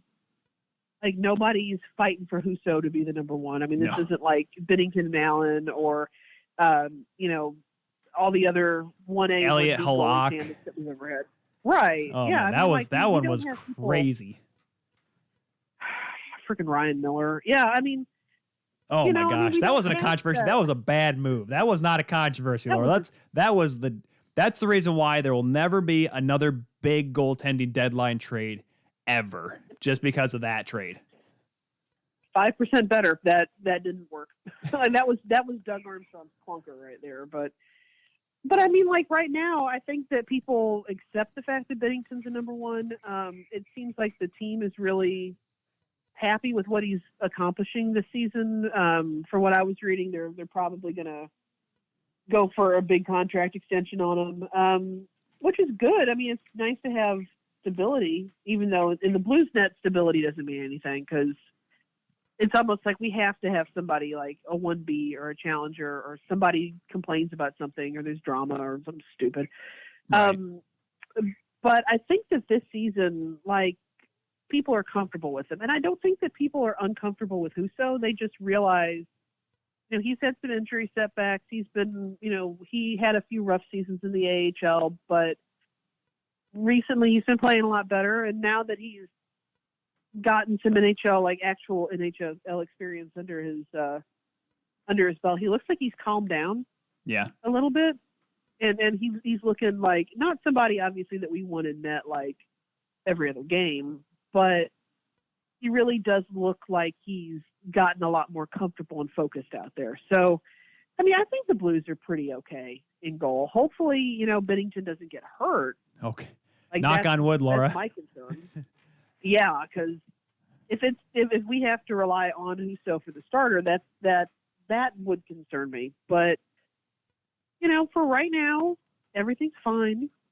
I'm not going to try to jinx anything. So, I mean, it is what it is. I'm just interested to see at the end of the season, how stuff turns out and how much money, Doug Armstrong wants to give him and how much term, and if other teams, want to compete for that opportunity or not. I think that's going to be really interesting to see. Now, the only thing I'm going to say is probably if, say, the horrible hypothetical that Jordan Bennington gets hurt tonight for the Blues. I know that it's horrible to think, but it is Los Angeles, and who knows with that team. Right. But you have a goaltender down there, Joel Hofer, and Joel was just magnificent in the tournament last year for Team Canada in the World Junior Tournament. But the kicker with that is he's never played in the NHL. And what I think a lot of people learned last year, maybe not last year, 2 years ago, when Mikey DiPietro, who had a great tournament for Canada in the 2018 tournament, the 2019 tournament, gets thrown into playing for the Vancouver Canucks and gets lit up for 6 goals. You don't want that to happen with him, but you have a goaltender down with your taxi squad right now and probably could be playing the AHL if you didn't want to have to worry about, having to quarantine and whatnot, and they'll have the, changing bubbles and all that. Because I do understand that point. But having a goaltender that's been practicing, that's been around the team, that could be helpful, at least for him to kind of get accustomed to the NHL, the lifestyle, the experience. So if ever comes down to it where Husso goes down or for some reason COVID hits to either of the goaltenders, you can step in. And I'm not saying like this guy's your can't miss prospect because he had a great tournament and he had a real good run with the Portland Winterhawks, but last year was, I think, his best year at the junior hockey level. So, but I think if you give him time, he can be a goaltender. He may be a number 2, but I guess, is there any assurance of that, of having a guy like Hofer who is coming off a great year to just kind of sitting around watching Bennington, who was a great junior goaltender in his own right, and watching Husso and just kind of learning the tricks and the trades, kind of having him around the team? Do you think that'll help him in the future for the Blues? Oh, I think so. I think there's a lot to be said in just like learning through observation.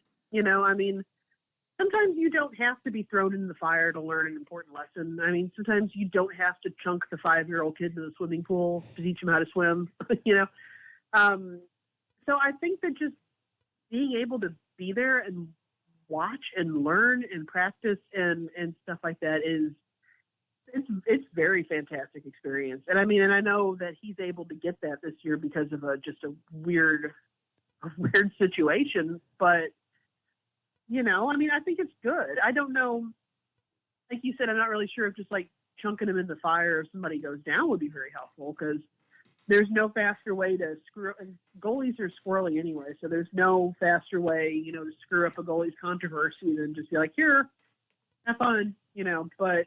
What do you mean? Us goaltenders, we're totally normal and fine. We can go in and we're calm, cool-headed individuals. We have nothing wrong with us whatsoever. Yeah, I mean, y'all don't talk to your goalposts. I mean, y'all are okay. Oh, whatever. Gosh. Who was it? I forgot who did it earlier this year. There was a goal. Oh, man. It was one of the backups for one of the teams out west that it rang off the post, and he literally looked over and gave it a couple taps. Oh, gosh. I forgot who it was. Now that's killing me. But you're right. It does happen. Well, Patrick Waugh, ready for a really dumb story. Patrick Waugh in itself, if you ever watched Patrick Waugh warm up, he warmed up so awkwardly compared to any standard today.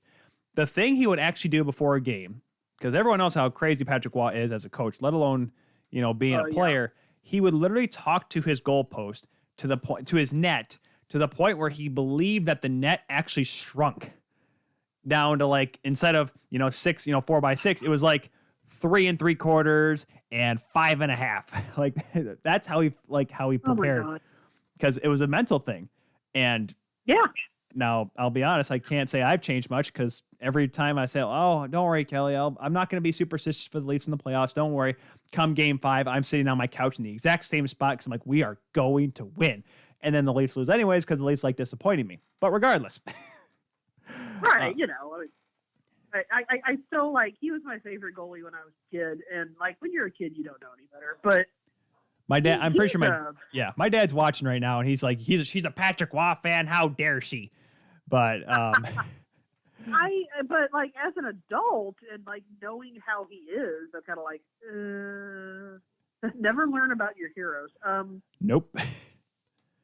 Sometimes it's best just to be like, you know what, I liked watching him, and then just leave it at that.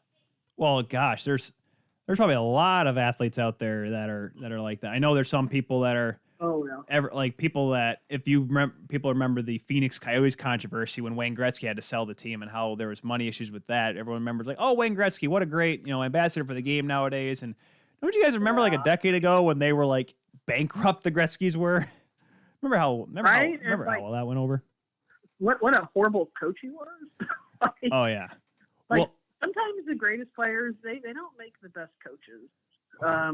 Yeah. Oh, that's he didn't need to do that. That's why my wife thinks I could be a coach because I was not that good of a goaltender. Which I tell her, oh, thanks, hon. Thanks for being such a supporting wife. Oh, that's nice. Jeez. No, hey, you know what? It meant my career ending meant I got to spend more time with her. That's all that it meant. No, gosh. Well, I listened to a show. I listen to Hockey Central all the time on Sportsnet. Listen to the podcast for him, and they were a discussion of talking about like how Sheldon Keefe's a good coach and how look at all these players and these former players and goaltenders and whatnot, being good coaches. And I'm like, yeah, how many of them were actually good? Like, yeah, it never translates having top players go from the NA or being a star in the NHL to being a coach. It doesn't work out. And I'm like, yes, Gretzky, the legit greatest statistical player to ever play the game, couldn't coach. Who would have thought? He's like this guy that I had in high school, like the AP stats teacher, who was like the most brilliant mathematician in the world and just couldn't teach. Just couldn't do it because he was just like at a level so far above everybody else that he couldn't bring it down to the fundamentals. And I kind of wonder, I'm like, I wonder if that was Gretzky's problem. Like, he's just so naturally gifted and talented. He's just like, yeah, just do it this way. And people are like, but you're Wayne Gretzky. We can't. When that puck goes over here, make sure you stand over here. Why? Just do it. Okay. Like that's why okay. That was the worst part about because I was pretty good at math in school. I guess I could say I never studied for any ever tests and I always got A's. So I remember one time my teacher's like, Ty, I want to teach out this struggling student, teach him how it was, I don't know if it was algebra or stats or whatever it was. I'm like, yeah, sure. And I just ended up doing their work for them because I just couldn't explain it to them how I was figuring out all these answers. So I'm like, maybe I shouldn't be a tutor because I don't know what's going on here. Let's jump back to the Blues. Let's jump back to the Blues here, Laura. And obviously, Laura, who's a much better teacher than I am, teach me this. Teach me and explain to me who has been, when we talked about Jordan Kyrou earlier on, but who else has really kind of caught your eye and surprised you so far this season? Who has been a player that, has maybe not, I don't want to say underperformed in years past, but has really stepped up with this Blues team this season? Right now, it's definitely Justin Falk. Like he was the whipping boy last year, and not that I disliked him. I just thought he never played up to the contract that he was given. But going into this year, it was kind of like, well, we're not really sure if he's going to have a spot on the power play. We're not really sure if he's who he's going to get paired with, if he needs to be in the top defensive pairing or. Like after last year, and he has just like blown the doors off of last year's performance. And I don't know if it's because, it just took him a while to get used to the system.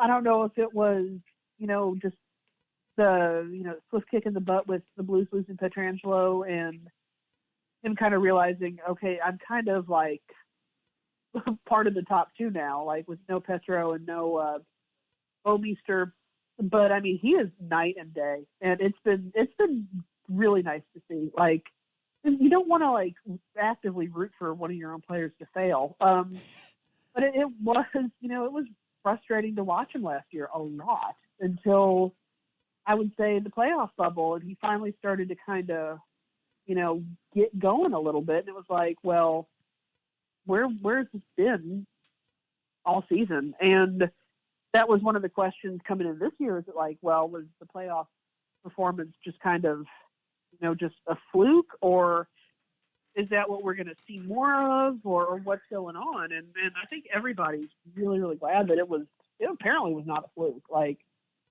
just getting him on the top pairing with Torrey Krug and that pairing together it's been good. I mean, there have been moments of like, not perfection, but overall, I mean, I don't really have anything to complain about.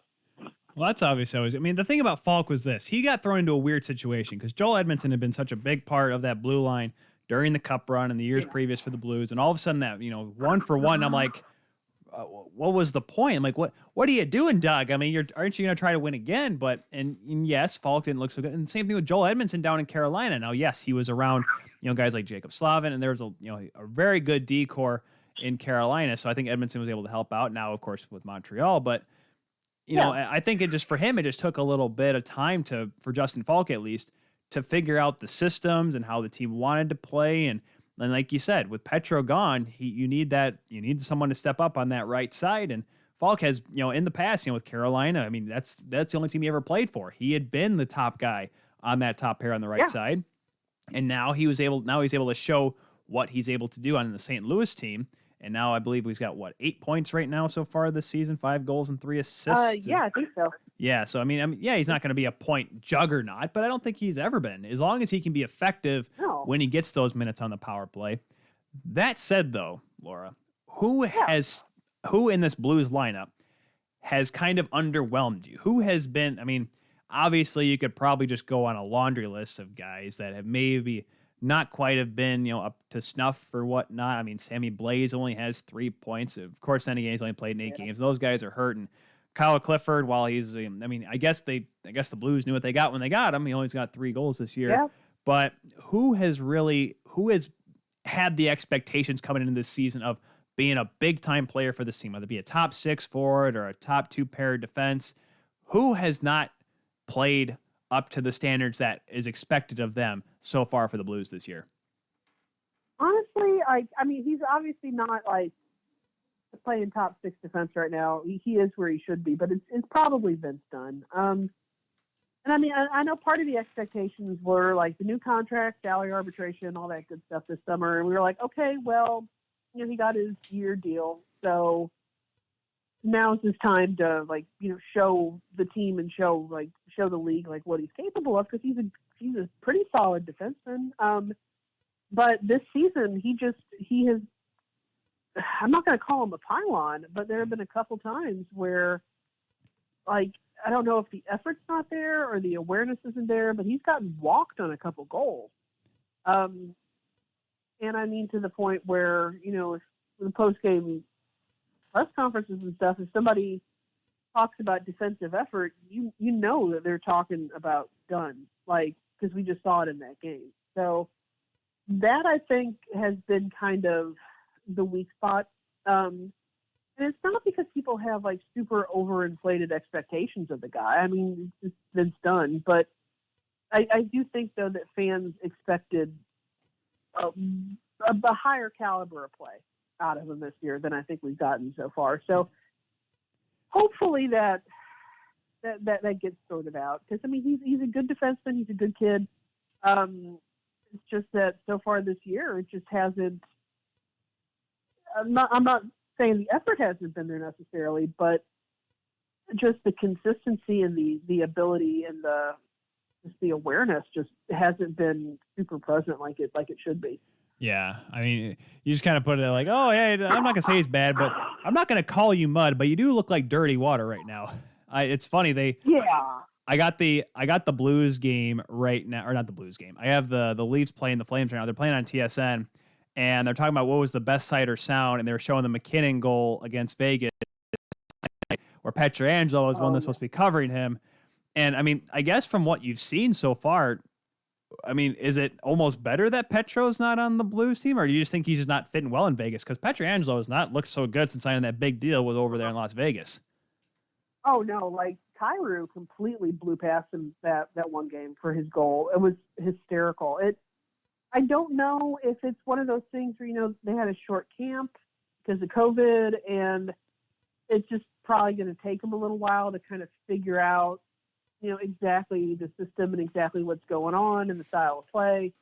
I mean, it's out of character for him, that's for sure. But I don't know if it's necessarily an, oh, thank God he's gone. It's just more of well, this is weird.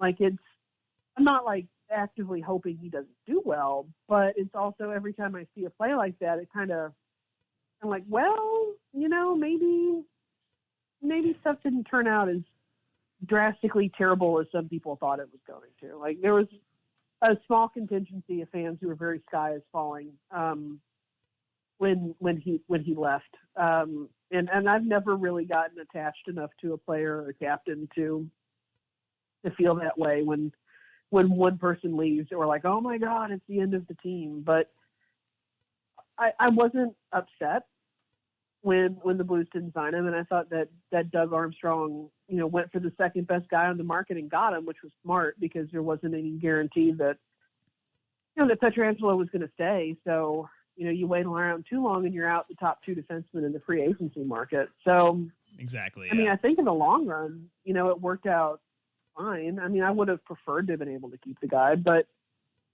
watching him so far in Vegas, I'm not, horribly crushed that he's not on the Blues anymore.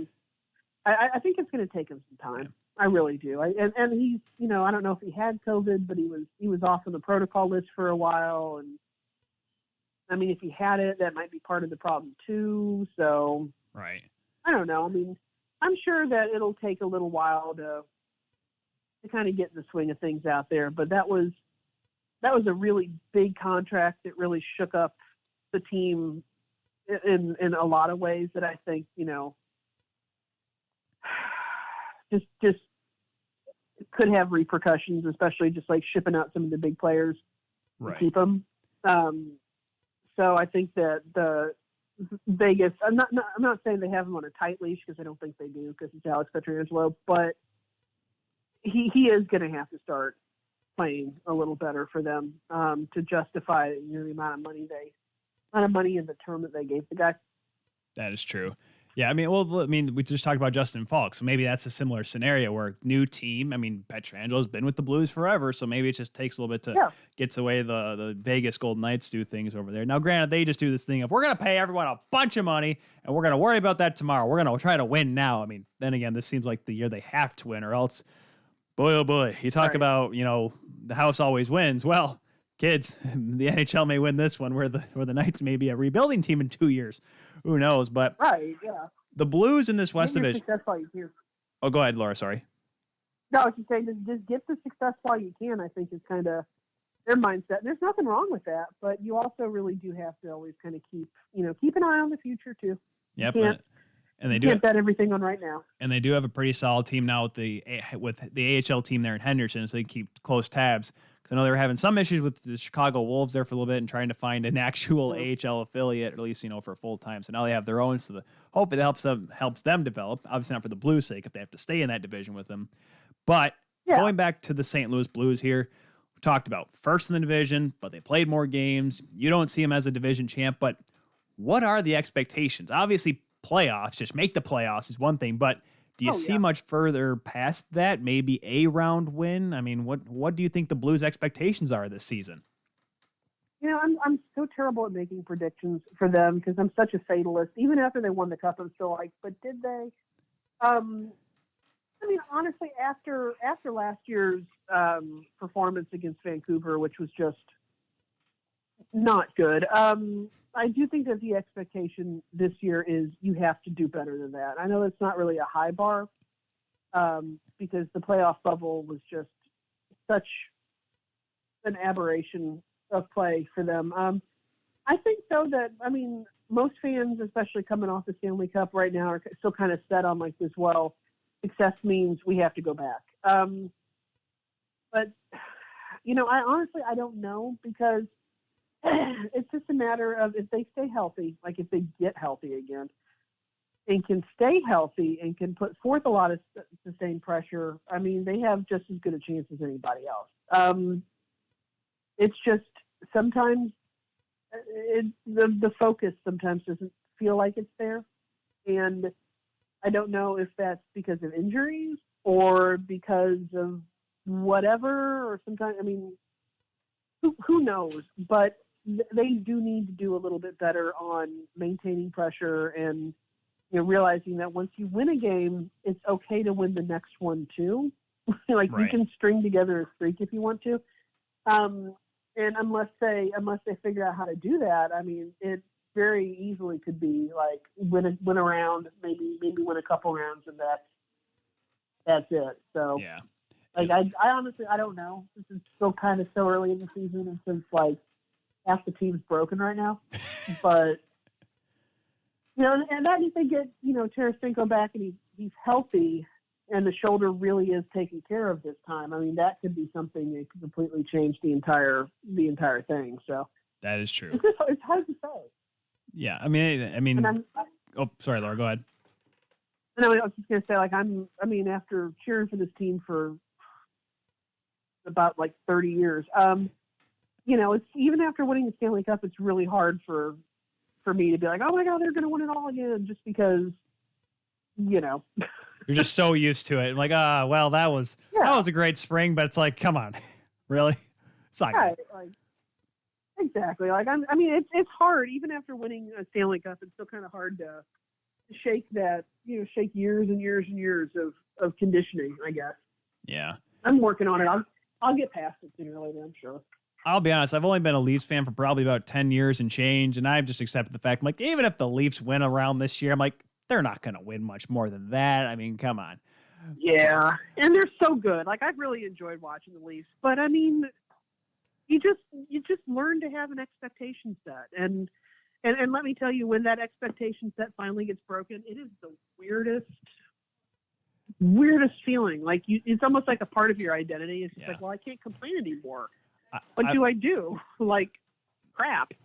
It's weird because I've always been told, like, someone, like, people that have been Boston Red Sox fans, like in 2004 when that happened, people said, like, it wasn't like overjoy and elation. It was like it happened, like a surprise, like realization. Like, what's the scene at the end of The Sixth Sense when Bruce Willis realized that he's been dead the entire time? Like an M. Night Shyamalan twist. Like, wait, we actually won? This is a thing? Yeah. But no, yeah. I mean, well, it's like Cubs fans. I mean, I can't imagine how they felt. I mean, well, they partied. They didn't know any better. They were all Bill Murray drunk and all that stuff. They just partied. They probably could have lost that game, and they would not. They would have still partied the same amount. Oh yeah. I mean, it's weird, and it's just so hard to kind of. I mean, at least the Red Sox have had like sustained success after that World Series win, so their fans know, yeah, they've had a few like clunkers of the seasons here or there, but they're not like it wasn't a fluke. So maybe it just takes winning the Stanley Cup more than one, to actually kind of shake that feeling. Hopefully we won't have to wait another 52 years until the next one. Oh, who knows how long it'll be. Leafs fans have been waiting forever. We've been chatting with Laura Astorian from SB Nation's St. Louis Game Time. You can follow her on Twitter at HildyMac. Follow St. Louis Game Time at St. Louis Game Time on Twitter. Laura, it's been a pleasure. It's always fun having you on talking Blues. Hopefully when we talk next time, hopefully it's good stuff, because the last time we talked, it was right before Petro got signed by the Vegas Golden Knights. Now the Blues are the Blues, but hopefully when we talk, it's, hey, the Blues won a round, and hopefully it's that kind of good talk. But it's been a pleasure once again. Well, Laura. I hope so too. Thank you so much for having me. Yeah, I'm keeping my fingers crossed. Oh, yeah. All right, Laura, we'll talk to you soon. Have a good rest of your weekend. Hopefully stay safe, and tell those kids to not go to Florida next time they go on a break. How about that? Oh, trust me, I will be telling them that a lot this week. Laura, you have a good one, all right? Take care. You too. Have a good night. That was Laura Astorian of St. Louis Game Time. We do have the Leafs on right now. Calgary's up 1-0, by the way. Michael Hutchinson, Dave Riddick getting the starts. Hey, guess what? Oh, boy. Oh, no. Oh, it's happening. Oh, gosh. Cooper, we can't hear the mic from over there. Oh, gosh. Oh, Lord. Oh, gosh. Oh, yes. Good. Hey, guess what? It's somebody's birthday! Oh, yes. It's my birthday. You're so Oh, man. old. I got a Reese's Pieces cake. That came from my sister-in-law, Sarah. It's a Reese's cake. It's got Reese's Pieces. It said Reese's Pieces cake on. Real cake. That's not my real cake? It's not your real cake. I have more than one cake? There might be a second cake? Are you kidding me? So we got the wife, we got the dog stumbling in here. Hold on. I think we may need to get like a wide shot. Kel, can you go to, all right, you're gonna have to go to the camera and like, hey, Cooper, Cooper Weidenthal, who I work with at Davenport. Cooper, you're a camera guy. Go in, if you see the thing on top there, tilt it. No, the little knob at the top. There you go. Zoom out. There you go. Because you guys have to come over here. Move the light. Can you push the light back? We're doing this live here, obviously. No, don't turn the light. There you go. Okay, that's fine. Yeah, Cooper, get your big butt out of the way, why don't you? So you have to grab a chair, Kel, if you want to come in here. This is, ladies and gentlemen, making his appearance. I think I need to grab a microphone for this because I only have one. This is Cooper Weidenthal. I work with him over at Davenport. Hey guys. This is Cooper. You have to probably yell if you want to hear the mic. Hi guys.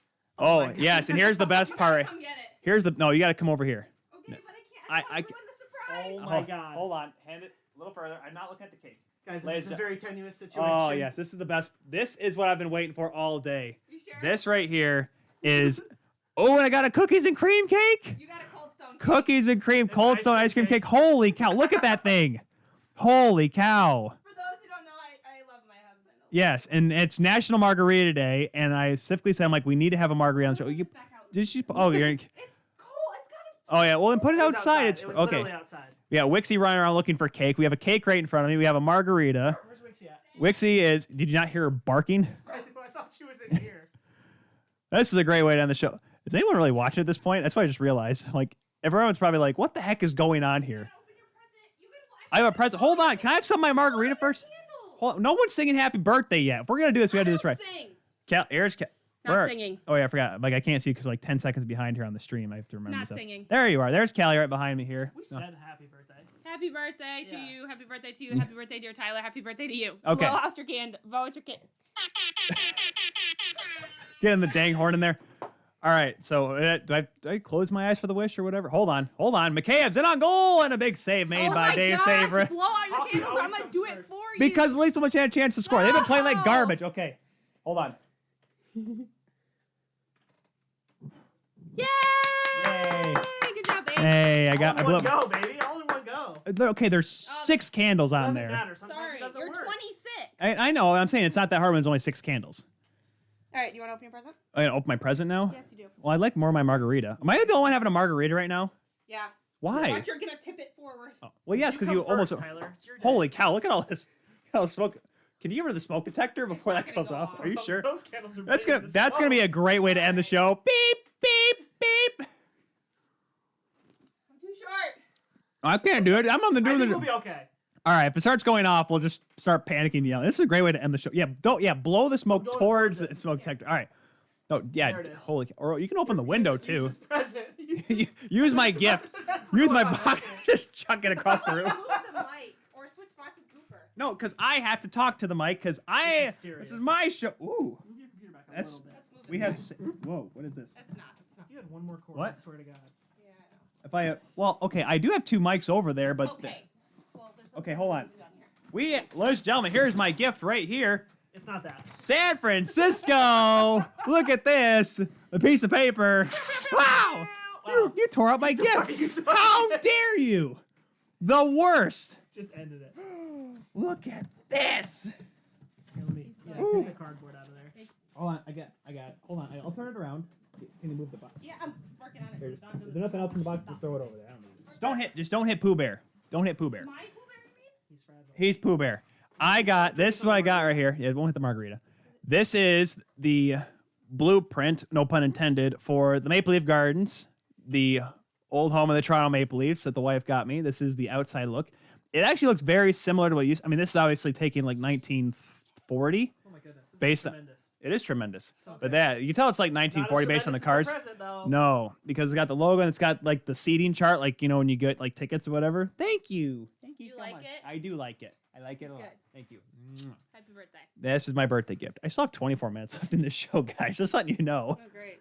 Yikes. Well, what do you want me to do? I can do one of 2 things. I can either just keep talking about the Leafs and I can start calling the game for y'all. Please, no. No? Okay. No. I wish Well- it was another sport because then I'd call it with you. You can call it Coop. You can call it Coop. It's easy. I Just, can't. hey, I don't know anyone's names. if Let's go through your 26 years of life. That Yeah. might actually be big- better than listening to him call a game. Just kidding. 26 years of life, did you not? Just kidding. It Literally? probably wouldn't be that worth it. Let's No. Do you want some cake? Do you want me to cut some cake? The ice cream cake or that cake? Well, may as well cut up this cake we have in front of us. Yeah. But the ice cream cake is. But let's be honest, we're gonna eat. We're eating both cakes tonight, yeah. And I get to go to work I at 2. just want to go at this Anyway. with a fork. Let's get slammed. Look at Slam, because some of us have to go to work at 2 o'clock in the morning. Callie, down in front. It's so good though. Well, I'm about to say, yeah, just going out with a fork. I mean, Why have we not been doing those ones? We're all gonna instead die. of the other ones? well, because I don't take time. I don't take time to actually, you know, Frozen's crush it so up. much better. Well, yes, they are better, but I don't have time for Also that. added more tequila. Kelly is talking about why these margaritas are better than mine because Kelly took time to actually make a good margarita, whereas typically when I do it, everyone can see it. They're right in front here. Hey, this is my That was a great shot of you with a candle hanging out your mouth. Yeah. That's gonna be our still shot of a blurred picture of Kelly with like blue lip going across. Like You always look taller than me. because I am taller than you, I Cooper. know, but sometimes let's not have that. What? Absolutely, one of these frozen ones. Cooper wants a margarita. Well, that's the point. That's why I made sure I'm like, I knew when she was gonna make margaritas, she was gonna make good It's an margaritas. alcoholic slushy. What's not good about that? Come on. Well, have you ever actually just put like, have you ever gone to like a gas station and gotten like an actual here? Actually, no. Go grab that box that's next to like. Go grab that. Yeah. Because we can do this here. Grab that box. This one? Yes. There's mics in there. We'll give you a mic actually. Oh, let's get into it. Let's actually like so people can hear you. It may not sound the best and it may sound muffled, but it'd be better than you trying to yell into my mic from over here. We're micing me up. I'm gonna be famous. You're not gonna be famous. No one gets famous on this show. We bring the famous people on here. This is great podcasting, by the way. Everyone listening right now is just like miserable. Yeah. What is going on? Hockey going on right now. No, there's plenty of hockey going on right now. All right, let's see. Does this work here? Let me turn it up because I gotta make sure I can hear you. Here. Speak into this. We live? Check. Hello. Oh, we can actually hear you. It's Hello. actually- Pew, pew, pew, pew. oh gosh, don't start doing that. Sorry. You actually have to like talk into the top of it. It's Like literally. holy, yeah, like that. I can hear. Why are these on? You got me? Yeah, I can hear you. Hold on, let me turn on. I don't Why even. do you wear those? Well, so I can hear like the music and I can hear okay. the people that I talk to when I have my guests on the show. I'm pretty sure people that are watching right now, I'm like, oh my gosh, he has ears. He has ears. You can hear things. I can hear. Oh my things. goodness. How are you? Why are you barking, Wicks? We're gonna call Davenport softball this year, though. Oh, that's gonna be awesome. Yeah. While I'm statting. While you're It's staying. easy. It's easy. Well, we got No problem. we have the equipment to do it. Who's moving? Pooping. Oh. Pooping. Like who's pooping? Oh, is this my mark? That's your marg. Yeah. Let's get turned. Get turned. You just chopped the word turnt. Let's get turned up. Sorry, my quad was right. Would you? You're probably have to either give her the mic or I'm not somehow. No, I have no more room for another mic. She's gonna eat cake. Nice back headshot, Kel. just now she's This is good hiding. content Now for she's everybody. now she's camera shy. There you go. There she is. Right now, Calgary and Toronto 1-0, almost 4.5 minutes into the second period. Tell us about your life. The Calgary Flames. I know Calgary that. Flames. What's up? Calgary Flames. Literally Harrison Watt gave Ferris State a New Jersey logo, and it was just it's literally Calgary with a Ferris State Bulldog logo. With- I'm It is- Harrison Watt, ladies and gentlemen. I love Harrison. Good kid. Good kid, smart kid. Tell you guys about my life. Yes, what do you like? You've never been on the show before. I'm 30 years old. He likes nothing. It's awful. He is single, yes. Even though we have a fan base that literally reaches from around the globe. So there's gonna be some person in Amsterdam. Worldwide. There's gonna be one girl from Amsterdam like, well, that guy's not too bad looking. I don't Yeah, like. for the- I don't like that I can't hear myself.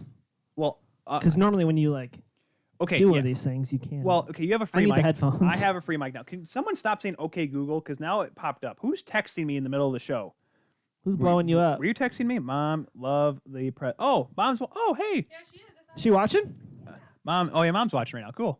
Hi, mom. Hi, dad. I know dad's watching too. I think Colin's watching as well. I know there's because dad commented. I've never met any of y'all's families. None of them. Well, Are you guys embarrassed? okay, of me? no, okay. We video chatted with your mom. That's true. That was Mama W. Mama That's W. true. Met your dad. Papa W. Yeah, you guys are just ashamed of me. It's fine. It's cool. Papa Widen. His last name is Weidenthal. It looks like Wiedenhaler Yeah, with a T there, but heard that plenty of times. I choose to not say the T just so I can say Wiedenhaler. so original. So original. Okay, because I feel like I'm a pig. I took a bite out of it. Do I have to eat the whole? Oh, this is my fork. I didn't even know there was a fork here for me. Are you not paying attention, Cooper? Usually not. In about 19 minutes, Oh, you're that gonna is see. a healthy. Wow, that's Okay. fun. In about 19 healthy minutes, bite. there's going to be Talking Minors with the Rando here on 12 Ounce Sports, where he's probably going to talk about sports the entire my time, goodness. unlike this program where it's turned into cake and margaritas, Oh my which god. is But it's your birthday. so it's a weird mix. I'll say that. Birthday episode. Here, can we move this awesome picture before I drop cake Yeah. on it and margarita? Kelly, can you put this some? Or Kelly can put it somewhere. There you go. Okay, here's a close up of everybody. There we go. There's a close up of it. There's Oh, there's the yeah. arena. Show them the ticket, the seating chart. There's that, and it's got the address even as well. Where are you gonna hang it up so proudly? Probably in here. I got the wall right there. I may move one of these banners. Did I tell you Matt Martin doesn't work at the Hall of Fame anymore? I know, I heard. You said you figured. So. Are you? What the heck? What are you? Break up my ice a little You bit. are breaking it up with the chocolate peanut butter covered fork It's that all you. going to the same place anyway. Sorry. Do you want your I gotta talk to my lime mic chocolate more. cake? Your chocolate lime cake? How's that taste, bud? Yeah. And here we go. And now it's going to taste. Oh, incredible. Guys, it's all going to the same place. I repeat. It's all going to the same place. We're going to start a radio show, too. Do they know that? Well, that's what I keep saying. We're all We... what? I don't know. You said that so fast. What? So these banners we got from a guy at the Hockey Hall of Fame. Dad, you're watching. What was Matt Martin's title? Throw it in the comments for us here. Because I don't remember what he was. He was part of the marketing group. I forgot what his exact title was. He doesn't work there anymore though. So I got to figure out what it is so I can get, because there's the Centennial banner that still was available. That's the last one that is currently being sold right now. I'd love to. That's the one I need. That's the complete. Tell me about it so we can get it. Well, because at the time, like we just bought, because we bought what, 2 of these, and we had that one. No, we bought 3 of these because we got one for Alex, one for Dad, and one for me because we had to buy one for me after how. They are so cool because it's double-sided, which we did see the Gordie Howe side for a while. Gordie Howe, Cooper, was Mr. Hockey. I know the name. Okay, Yeah. good. As a sports fan, I think I'm obligated to know And that you know, name. and you know Wayne Glensky. Wayne Gretzky. I do know him. Wayne Gretzky, the great as we Laura. Did you tell all your listeners what you made me do? He was number 99, wasn't he? Oh, we talked about the Mighty Ducks. Oh yeah, how you made him watch D2 and D3. Best decision ever. Mighty Ducks? No, They're Dad, making- it was they're making Matt. a new No, it one. wasn't Mark Martin, Dad. It was Matt Martin. Mark Martin is a race car He's a driver. NASCAR driver. Yeah, I know Matt that. Martin with 1 T, by the way, not 2 T's. Matt Martin with 2 T's plays for the Islanders. Matt Martin with 1 T used to work at the Hockey Hall of Fame. Shout out to him and whatever he's doing. Because I sent him an email and it said, And "Oh, Ricky Martin used to be a singer. Ricky Martin used to be a singer." Living, Still is a single. living the. Well, pardon me, he's not. he might well, be single too. Living La Vida Loca, baby. Well, Still is a singer. he is a singer, but he doesn't like sing any like English. The tunes. content of this podcast is immaculate right now. Like I said, people listening right now are just gonna be miserable. Like, why does everyone sound muffled? Because we're eating Reese's cake Yeah. and guys, it's drinking delicious. margaritas. But we're not eating the cold stone cake that is in the end. Well, We yeah. can't consume everything at once. Yeah, We could though. Well, once we get Don't bring it in here. once we get off, once we get out, no, because ice cream will just ruin everything here. Do you want What, dude? Once we Cake everywhere. once we get off the air, it's just gonna turn into like, take that cake home? Maybe. I'm sad this is my first time here. well, I'm shocked. I Yeah. told Ron earlier. well, he's wasn't. always wanted to come over. He's Yeah. He comes You know, over all the time. well, do you want to tell about the one time when I was doing an interview for the show? No, I was doing an interview on another podcast, and you came in and you like texted me like, "Hey, can I you want to let me in?" But I was like Yeah. knee deep in an interview, Right. and he was like sitting outside the door. I in just the waited apartment, outside the door. like sitting down. Thankfully, you Yeah. were in the building. That's and it was- true.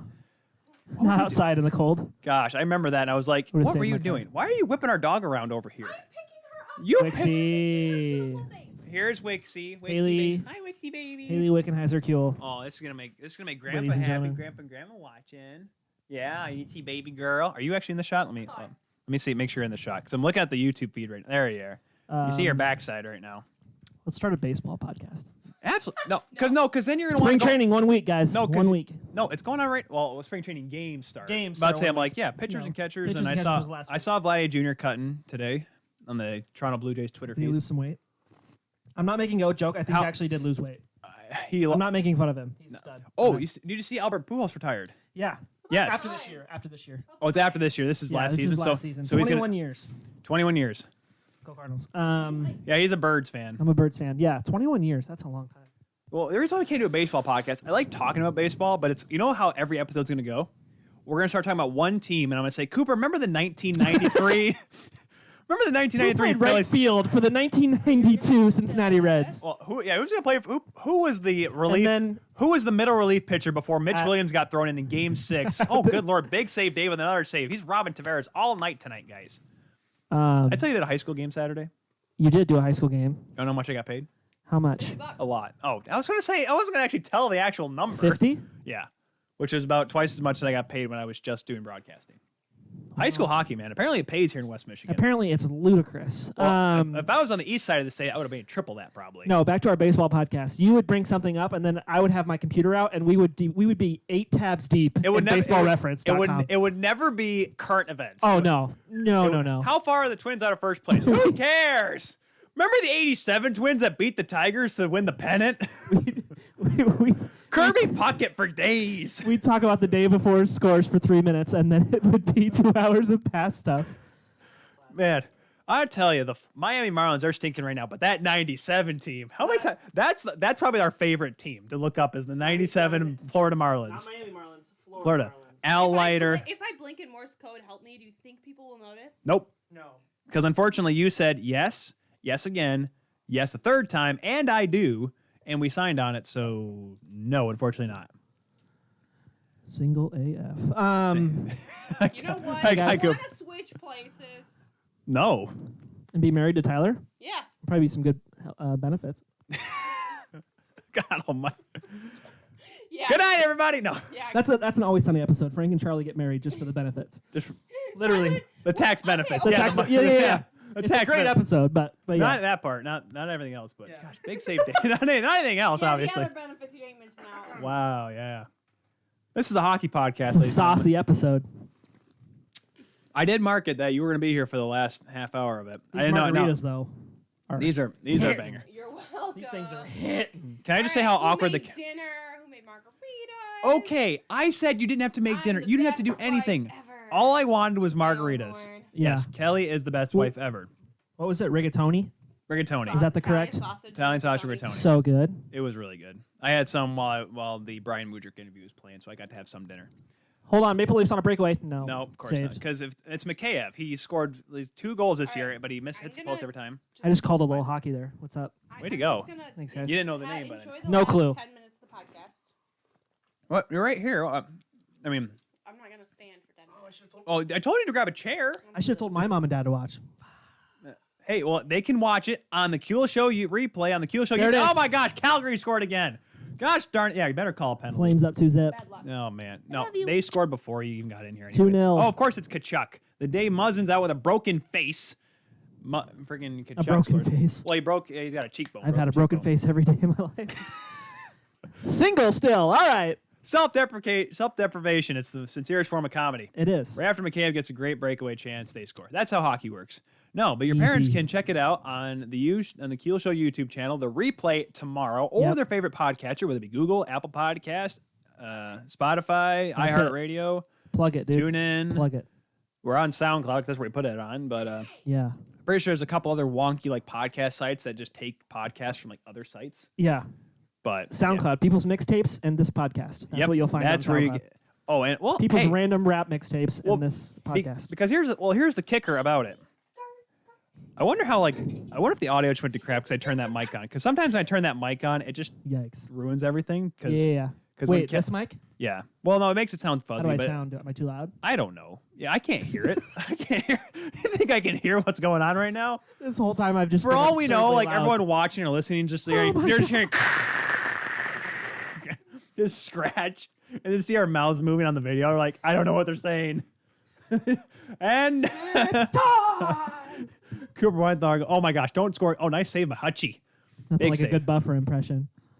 And it's, dude, if I ever had Dude, to go, hold on. A commercial came out with him in someone's bathroom, and he's just yelling in this guy's face while he's like brushing his teeth. It's the best. it's commercial. time Yes. to brush your teeth with Commercial that you would come up, Crest. that's a commercial that you would come up with. Certainly. I'm all for just making dumb marketing decisions, man. I run this podcast. I run this, that's how bad it is. Kelly's just straight chilling Kelly's down there. Just- You want me to take another bite of the cake so you don't feel bad? Yes! Cooper, you are, I said it yesterday. You and Cooper you eat more food and no one else does. Right. Yes! Yeah. It's true. But Oh my god. there's still ice cream cake after this. Dude, do we have enough milk? Am I okay? I'll say this right now. Am I the Milk. only person that has to drink milk after having ice cream? Yes. Yes. Yes. Why? Why? Because ice cream is a dairy product. So The But only- we need something to wash it down, and water just bleh, like milk. The only thing I need milk with is cookies. yes. That's it. It is Oreo. It is. That's it is true. A, It's it's I've Oreo. seen. Well, then again, I've seen her eat Oreos. You don't have a mic. Yeah. You don't have a mic. Stop it, peasant, without your mic. Oh wow. Sorry. Oh boy. Well, The rigatoni was good. Nope. She gets the mic. I got you. It's yellow cake Yeah. with like the cookies and cream Oreo like frosting, and the ice cream is the cake batter with golden Oreos. People are still watching regular this, by the way. Oreos, Nice. and cookie dough. Apparently, what I said went in one ear and out the other. No, I was yellow thinking- cake and cookies and cream frosting. We saw the cake. Yeah, but you didn't see. I was telling you what was in the ice cream part. What? You said cake batter. Cake batter, ice cream, but there's mix-ins. Oh, mix-ins. Did you Golden Oreos. Oh, Regular Oreos and cookie dough. did you order this last night or this? Oh. Yes. I was about to say. I'm like, oh yeah, I need a cake in 12 hours. I need like a fancy dancy. What'd you do? Did you dip it? Did you dip the cord in the frosting? Oh gosh, don't lick the cord. You have Kleenex right there next to you, bud. Yeah, what am I doing? Gosh, sanitary. Where? Myself up for failure. I was about to say mask up, everybody. But I'm like, here we are, just around each other. Well, okay, Cooper and I test. Well, do you test? I test. No, I don't test. Oh, good lord. Vaccinated. Yeah, Kelly's My parents vaccinated. got tested though. I mean, well, You don't live with your parents. I live in another state. but Not well, the country, but then I seem like an idiot. Iowa is separate from this country. But I'm safe. I wear my mask. Don't worry about Yeah, it. we wear masks, even though. Oh, you saw my text today, right? I don't know. My text that was it was a screenshot about the email of how the hockey team has to test next week. Oh yeah. To me Where- and Ryan. Where literally they are going to test Tuesday morning, so the players don't have to wear a mask to the rink for the game Tuesday night. Nope. Nope. We should still wear masks. Yeah, I'm like that. This is, Still do that. and that was from the guy that's in charge of testing at Davenport. Wow, that is disappointing on so many levels. It's okay. See, Cooper can just nod his head, whatever, because he may Right. get in trouble. I don't, because I'm not coming back. So Right. And I won't say the guy's name, but he's a good dude. But just right now, I was like, meh. No, I didn't say his name. I didn't. No, I didn't say. No, we didn't. I didn't say the guy's name. He didn't, not once. No, I said it was I said it was Davenport. I didn't say who. No. The email that Wait. Glenn sent you. No, I didn't say it. I didn't say it. Someone said it. We didn't say it. We didn't say it on the air. I'll never mention names because that's I will go back and look. You said it. unfortunately I don't have a lawyer. I can't say the guy's name. I said that the guy that runs the testing was the one that did it. I'm gonna take this chunk. I love Reese's Pieces. Take this chunk of chocolate and peanut butter. This margarita is what dreams are made of. That made yours real heavy. I'm convinced. It's so good. It's It's tasty. You hate my margaritas because you just say there's no margarita mix in it. I just don't like them on the rocks. Frozen is my. Is the Oh way yeah, to go. frozen is always really good. But Stop begging. I'm always scared of my posture. I'm a sloucher. oh well, I don't think I've ever talked about it. The first time we ever did, because we do And Panther. I'm on a pillow. We God, do dude. we do Panther Weekly at Davenport. We used to back We when used to. you could just go freely in and out of the building. Yeah. And the very first one we did, was it football? I think football. It was football. It first. was him and I did it. And Cooper, I'm over here with my Even though it's polo. Ryan's sport. Yeah, and I'm over here. Classic I'm over Ryan. here like posture up and everything. Cooper's over here in like a cut off like Davenport vest, looking like Ron Gardenhire, just like Just really our football. Yeah, we've got a couple good guys in our football team in there. just straight hunch. just looking like you're just What's mad. that? You look like Kevin Tidy going to a press conference.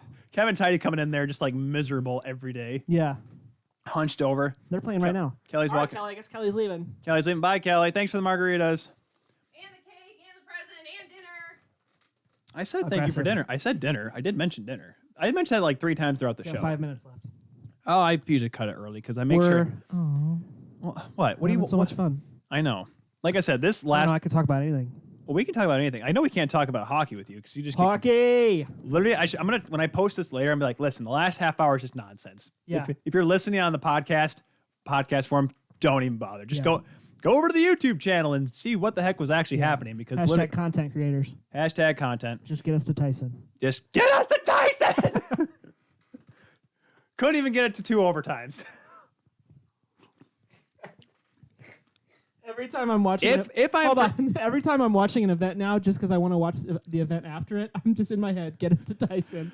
Just get us to Tyson. literally Do they know that next story? next season, I think because I talked about watching the fight, Okay. but One of the Paul brothers. if for some dumb reason I'm still in West Michigan next year, and I have a Saturday night off, we just needed to do just you and I just live reactions to whatever the heck is going on. whatever, yeah, College football or whatever, just right. whatever's going on. The UFC fight tonight. Get us to McGregor. Just get us to Connor, baby. Get us to Connor. Come on. Or just watching some random Gus Johnson game. Or Oh, we just have because every time every play is going to be Gus Johnson. No, seriously, if Gus Johnson is not the voice, Ellinger. if Gus Johnson is not the voice of the next NCAA football game, and it's Chris Fowler, I will I will not pay for the game. It's been so long, it might not be. Well, it'll be Fowler and Herb Street probably. Not though. Because EA Sports has like that buddy relationship with ESPN. But can you imagine if it was Gus Johnson? The Oh, it'd be first great. NCAA football game back, and it's Gus Johnson. We are here live in Michigan Stadium, the big house between this matchup for Michigan and number 20, Ohio State. Ohio State. Oh, God, don't do the. Please don't throw the out there. Sorry. No one likes I the just know that Gus would. That's why I did it. Kelly's going to throw you out of the apartment if you say the one more time before Ohio All right, State. well, just let me finish my marker.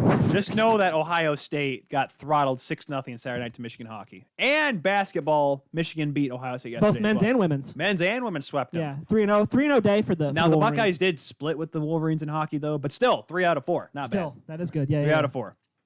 I always wonder why they'd ever do that. Like, if you have hockey, basketball, and football, especially for Michigan, Ohio State, in the same weekend, even if you have volleyball, that's a fall sport, have Michigan, Ohio State volleyball, Michigan, Ohio State basketball, both basketball, Michigan, Ohio State hockey, and if you really want to go far, Michigan, Ohio State soccer, men's and women's, all in one weekend. Just pack them all in. Just pack them all in. We should probably sign her off here, Coop, because I only got about a minute and change here. I got to figure myself out here. I'm just glad that we didn't go over, because I was not paying attention for a good 5 minutes there. So I was not sure how we were going to end the show today. So that has been it for this one, folks, here on the Kuehl Show here on 12 Ounce Sports. Once again, make sure you check out the replay tomorrow on the YouTube channel or your favorite podcatcher. I'm Todd Kuehl, the Insider of the Insiders. Thank you to Laura and Todd for coming on the show. You check out those interviews later as well. Cooper for tagging along. Thank you, Kelly, for dinner, dessert, and margarita. She's coming in hot here, saying goodbye.